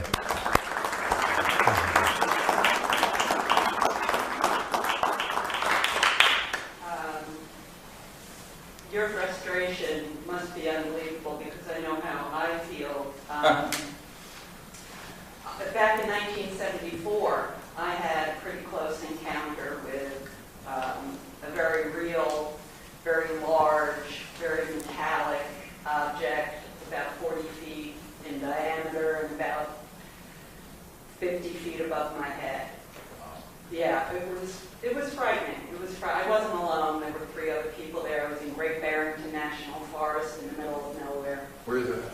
Massachusetts. Massachusetts. Great Barrington, Massachusetts, and it was, like I say, 1974, and it was something that informed the rest of my life, really. Right. But now I have, and that's a knowing, right? So no one can tell me. I did not see, I do not know. Right. I can't tell you who it was, Right. but I know that it was. Right. Now, the same thing has happened to me, there you are, the same thing that has happened to me, and you've had an NDE. So the same thing has happened to me, not with an NDE, but through after-death communication with spirit that manipulates energy. Mm-hmm. I was hoping maybe you could give me some information on how both these things can exist. Dimensionally, okay, because I don't know what that means really. Mm-hmm. So I was wondering if you could, because it's something that I've never been able to come to grips with, is how do I know this? And how do I know that? And now how do I put the 2 of them together so that I could know them both and feel good with the explanation? Is there anything you can offer me? Well, it's all very abstract without having more detail. What she's asking is that she had an experience with a fully materialized craft and subsequently has had experiences, sounds like in consciousness, with someone who's in the next world, as it were. Yeah, who it has. And the thing is to understand is to look at, I call it, in the ancient, times, they would call this the eye of oneness. So looking at this in a unitive way. So there really is no distance between these dimensions, say the afterlife and the astral, except what our minds construct. Because your conscious mind is omnipresent. So your conscious mind can experience something from an ancestor or a relative who's in their astral body of light, whatever, in the next world, or a spirit being, an ancient spirit being, or an angelic being. I know these all exist. Or an extraterrestrial spacecraft in this dimension, or that has resonated to where it's moved into astral, very close to what you would call the spirit world. Now, as I said, when the Lockheed Skunkworks guy had his out-of-body experience with the astral, and he hit the craft it moved it, it was not as materialized what was over your head, but it was there, and it looked exactly like a craft like this, but it has shifted just into that near, what I call the near astral, sort of a trans-dimensional energy field. And if you understand that all of this is on a continuum, we create these like barriers between dimensions. So in a sense, we create our own compartmentalization. So we have our bodies, we through the 3D world, everything's linear, and that's the myth we create because that's where our understanding is. But that's not what's actually operating all the time. And so there will be moments where we can break into and experience something in consciousness that's in this another dimension, whether it be the afterlife or an interstellar civilization that's resonating beyond the frequency of light and matter before it steps down, as it were, into 3D. But all of it is on a continuum. And the only thing that separates our understanding it, or making it look like it's a us versus them, or not an us versus them, a yin and yang thing, is the lens we look at it through. So what we have to do is adjust our paradigm to understand that the whole that it not only can, but does, and it does at all times. And from a higher level of consciousness, and perhaps from a higher level of civilization where you become interstellar, this understanding would be very, very normal and natural, okay? From our level, at this stage of our evolution as a society and also as individuals, it seems very strange. But I think it will become less strange as it becomes more everyday. If you'll humor me, one more question that I have, because I was debating which to ask you, so, Yes. and maybe everyone else knows this, but why is it that ETs accept the protocol here, and why don't they just, like the ones that were over my head, they were there for about 40 seconds, that's it, and then went straight up, straight across so you couldn't see it anymore on the trees. Right. Why didn't they stop and land and say, hey? Well, the question is, why didn't they stop? Why wouldn't a craft stop and land and say, hey? They have sometimes. I just told you at Joshua Tree, we had this sphere come in, and there was a being there, and literally waved it. It's on our website. And the question is, why don't they do this at Yankee Stadium during okay. This is like when Larry King asked me, why don't they land on the White House lawn? I've probably been asked that question 30,000 times. And the reason, but here's the reason for it, is that, and the answer is really an important answer. How successful has our misadventure been for instituting Jeffersonian democracy in Iraq and Afghanistan? Okay, and we're dealing with humans living in the same century, on the same planet, kind of. Now, don't get me started. Okay, now, the point I'm making, without becoming politically incorrect, is that if you have a civilization that is thousands to millions of years more developed than ours, and they were to come in and force disclosure, let's say, by being that open, a couple things would happen. First, the world would divide into idolatry, people who'd worship them, like the people on the island making the plane, the propeller plane, or would demonize them. The military and intelligence community would say, we've been invaded, and we're back to the movie Independence Day, okay? And it would galvanize the fear to justify unifying the world, as Ronald Reagan said at the UN, around an extraterrestrial threat. So if I have figured this out with my limited capabilities, I'm quite sure these interstellar civilizations have figured it out. Anything that is that frontal would have blowback that would not be good. So they've let themselves be known in a number of ways. They've tested how humans react to that. But again, over the course of the thousands of years of human history, and particularly you look at the last 50 years, it's been quite a bit, but they're still testing our responses. And so I'm trying to answer your question, so if I can finish. So the ETs do not want to do something that would precipitate either panic, misunderstanding, and worse, the galvanization of the military, using it like a 9/11 event to create all kinds of boogeymen in space. They know that that is exactly how an event like you're talking about would be used. I know it, they know it. And so the only way that global open contact is going to happen, like you're discussing, is that if it is under a CE5 protocol with a lot of world leaders involved. This could happen. We're working on this. It's done in a way that is invitational and coherent.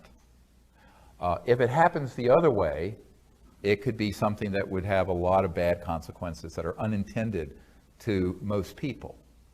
The other problem with it is that what would be the purpose in doing that if the people aren't ready? And you know how I think they're measuring how ready we are? Is how much we go out there and pull ourselves out of YouTube and the television and Netflix and go out under the stars together and with intent and sincerity ask them to make contact. That says to them that we're ready. And if we don't do that, then we're dilettantes. And we're sitting at home in front of our TVs being dilettantes. So I think that you have to walk the walk, not just talk it. And I think that's what they're measuring. And there's many people have said, well, you know, certainly they would have cures for cancer and AIDS and could do all. I said, yes, of course, but our covert programs have all these things already also. They do. It's not a myth. So they're watching that there are certain types of humans that like to keep all this secret and other types of humans who are passive or cowardly. So how do we find our voice? How do we find our courage to do this in a way that is really a good event for humanity? And I think that's the measure. Now, there are certain conditions where that may not happen. I think if we had a massive earth change type event, or if we'd gone the mutual assured destruction, a massive thermonuclear event with thousands of missiles, the skies would be filled with ET craft trying to intervene. But short of that sort of just cataclysmic, stupid sort of thing happening, they're gonna want us to learn and to, because this is our planet. We're the children of Earth. And they're gonna want us to learn to do this, to educate one another, to care for one another, to make contact openly. And that's the measure, that's the metric they're looking. And even with disclosure, they're watching to see how much makes it out that's true and how much of it gets folded into disinformation.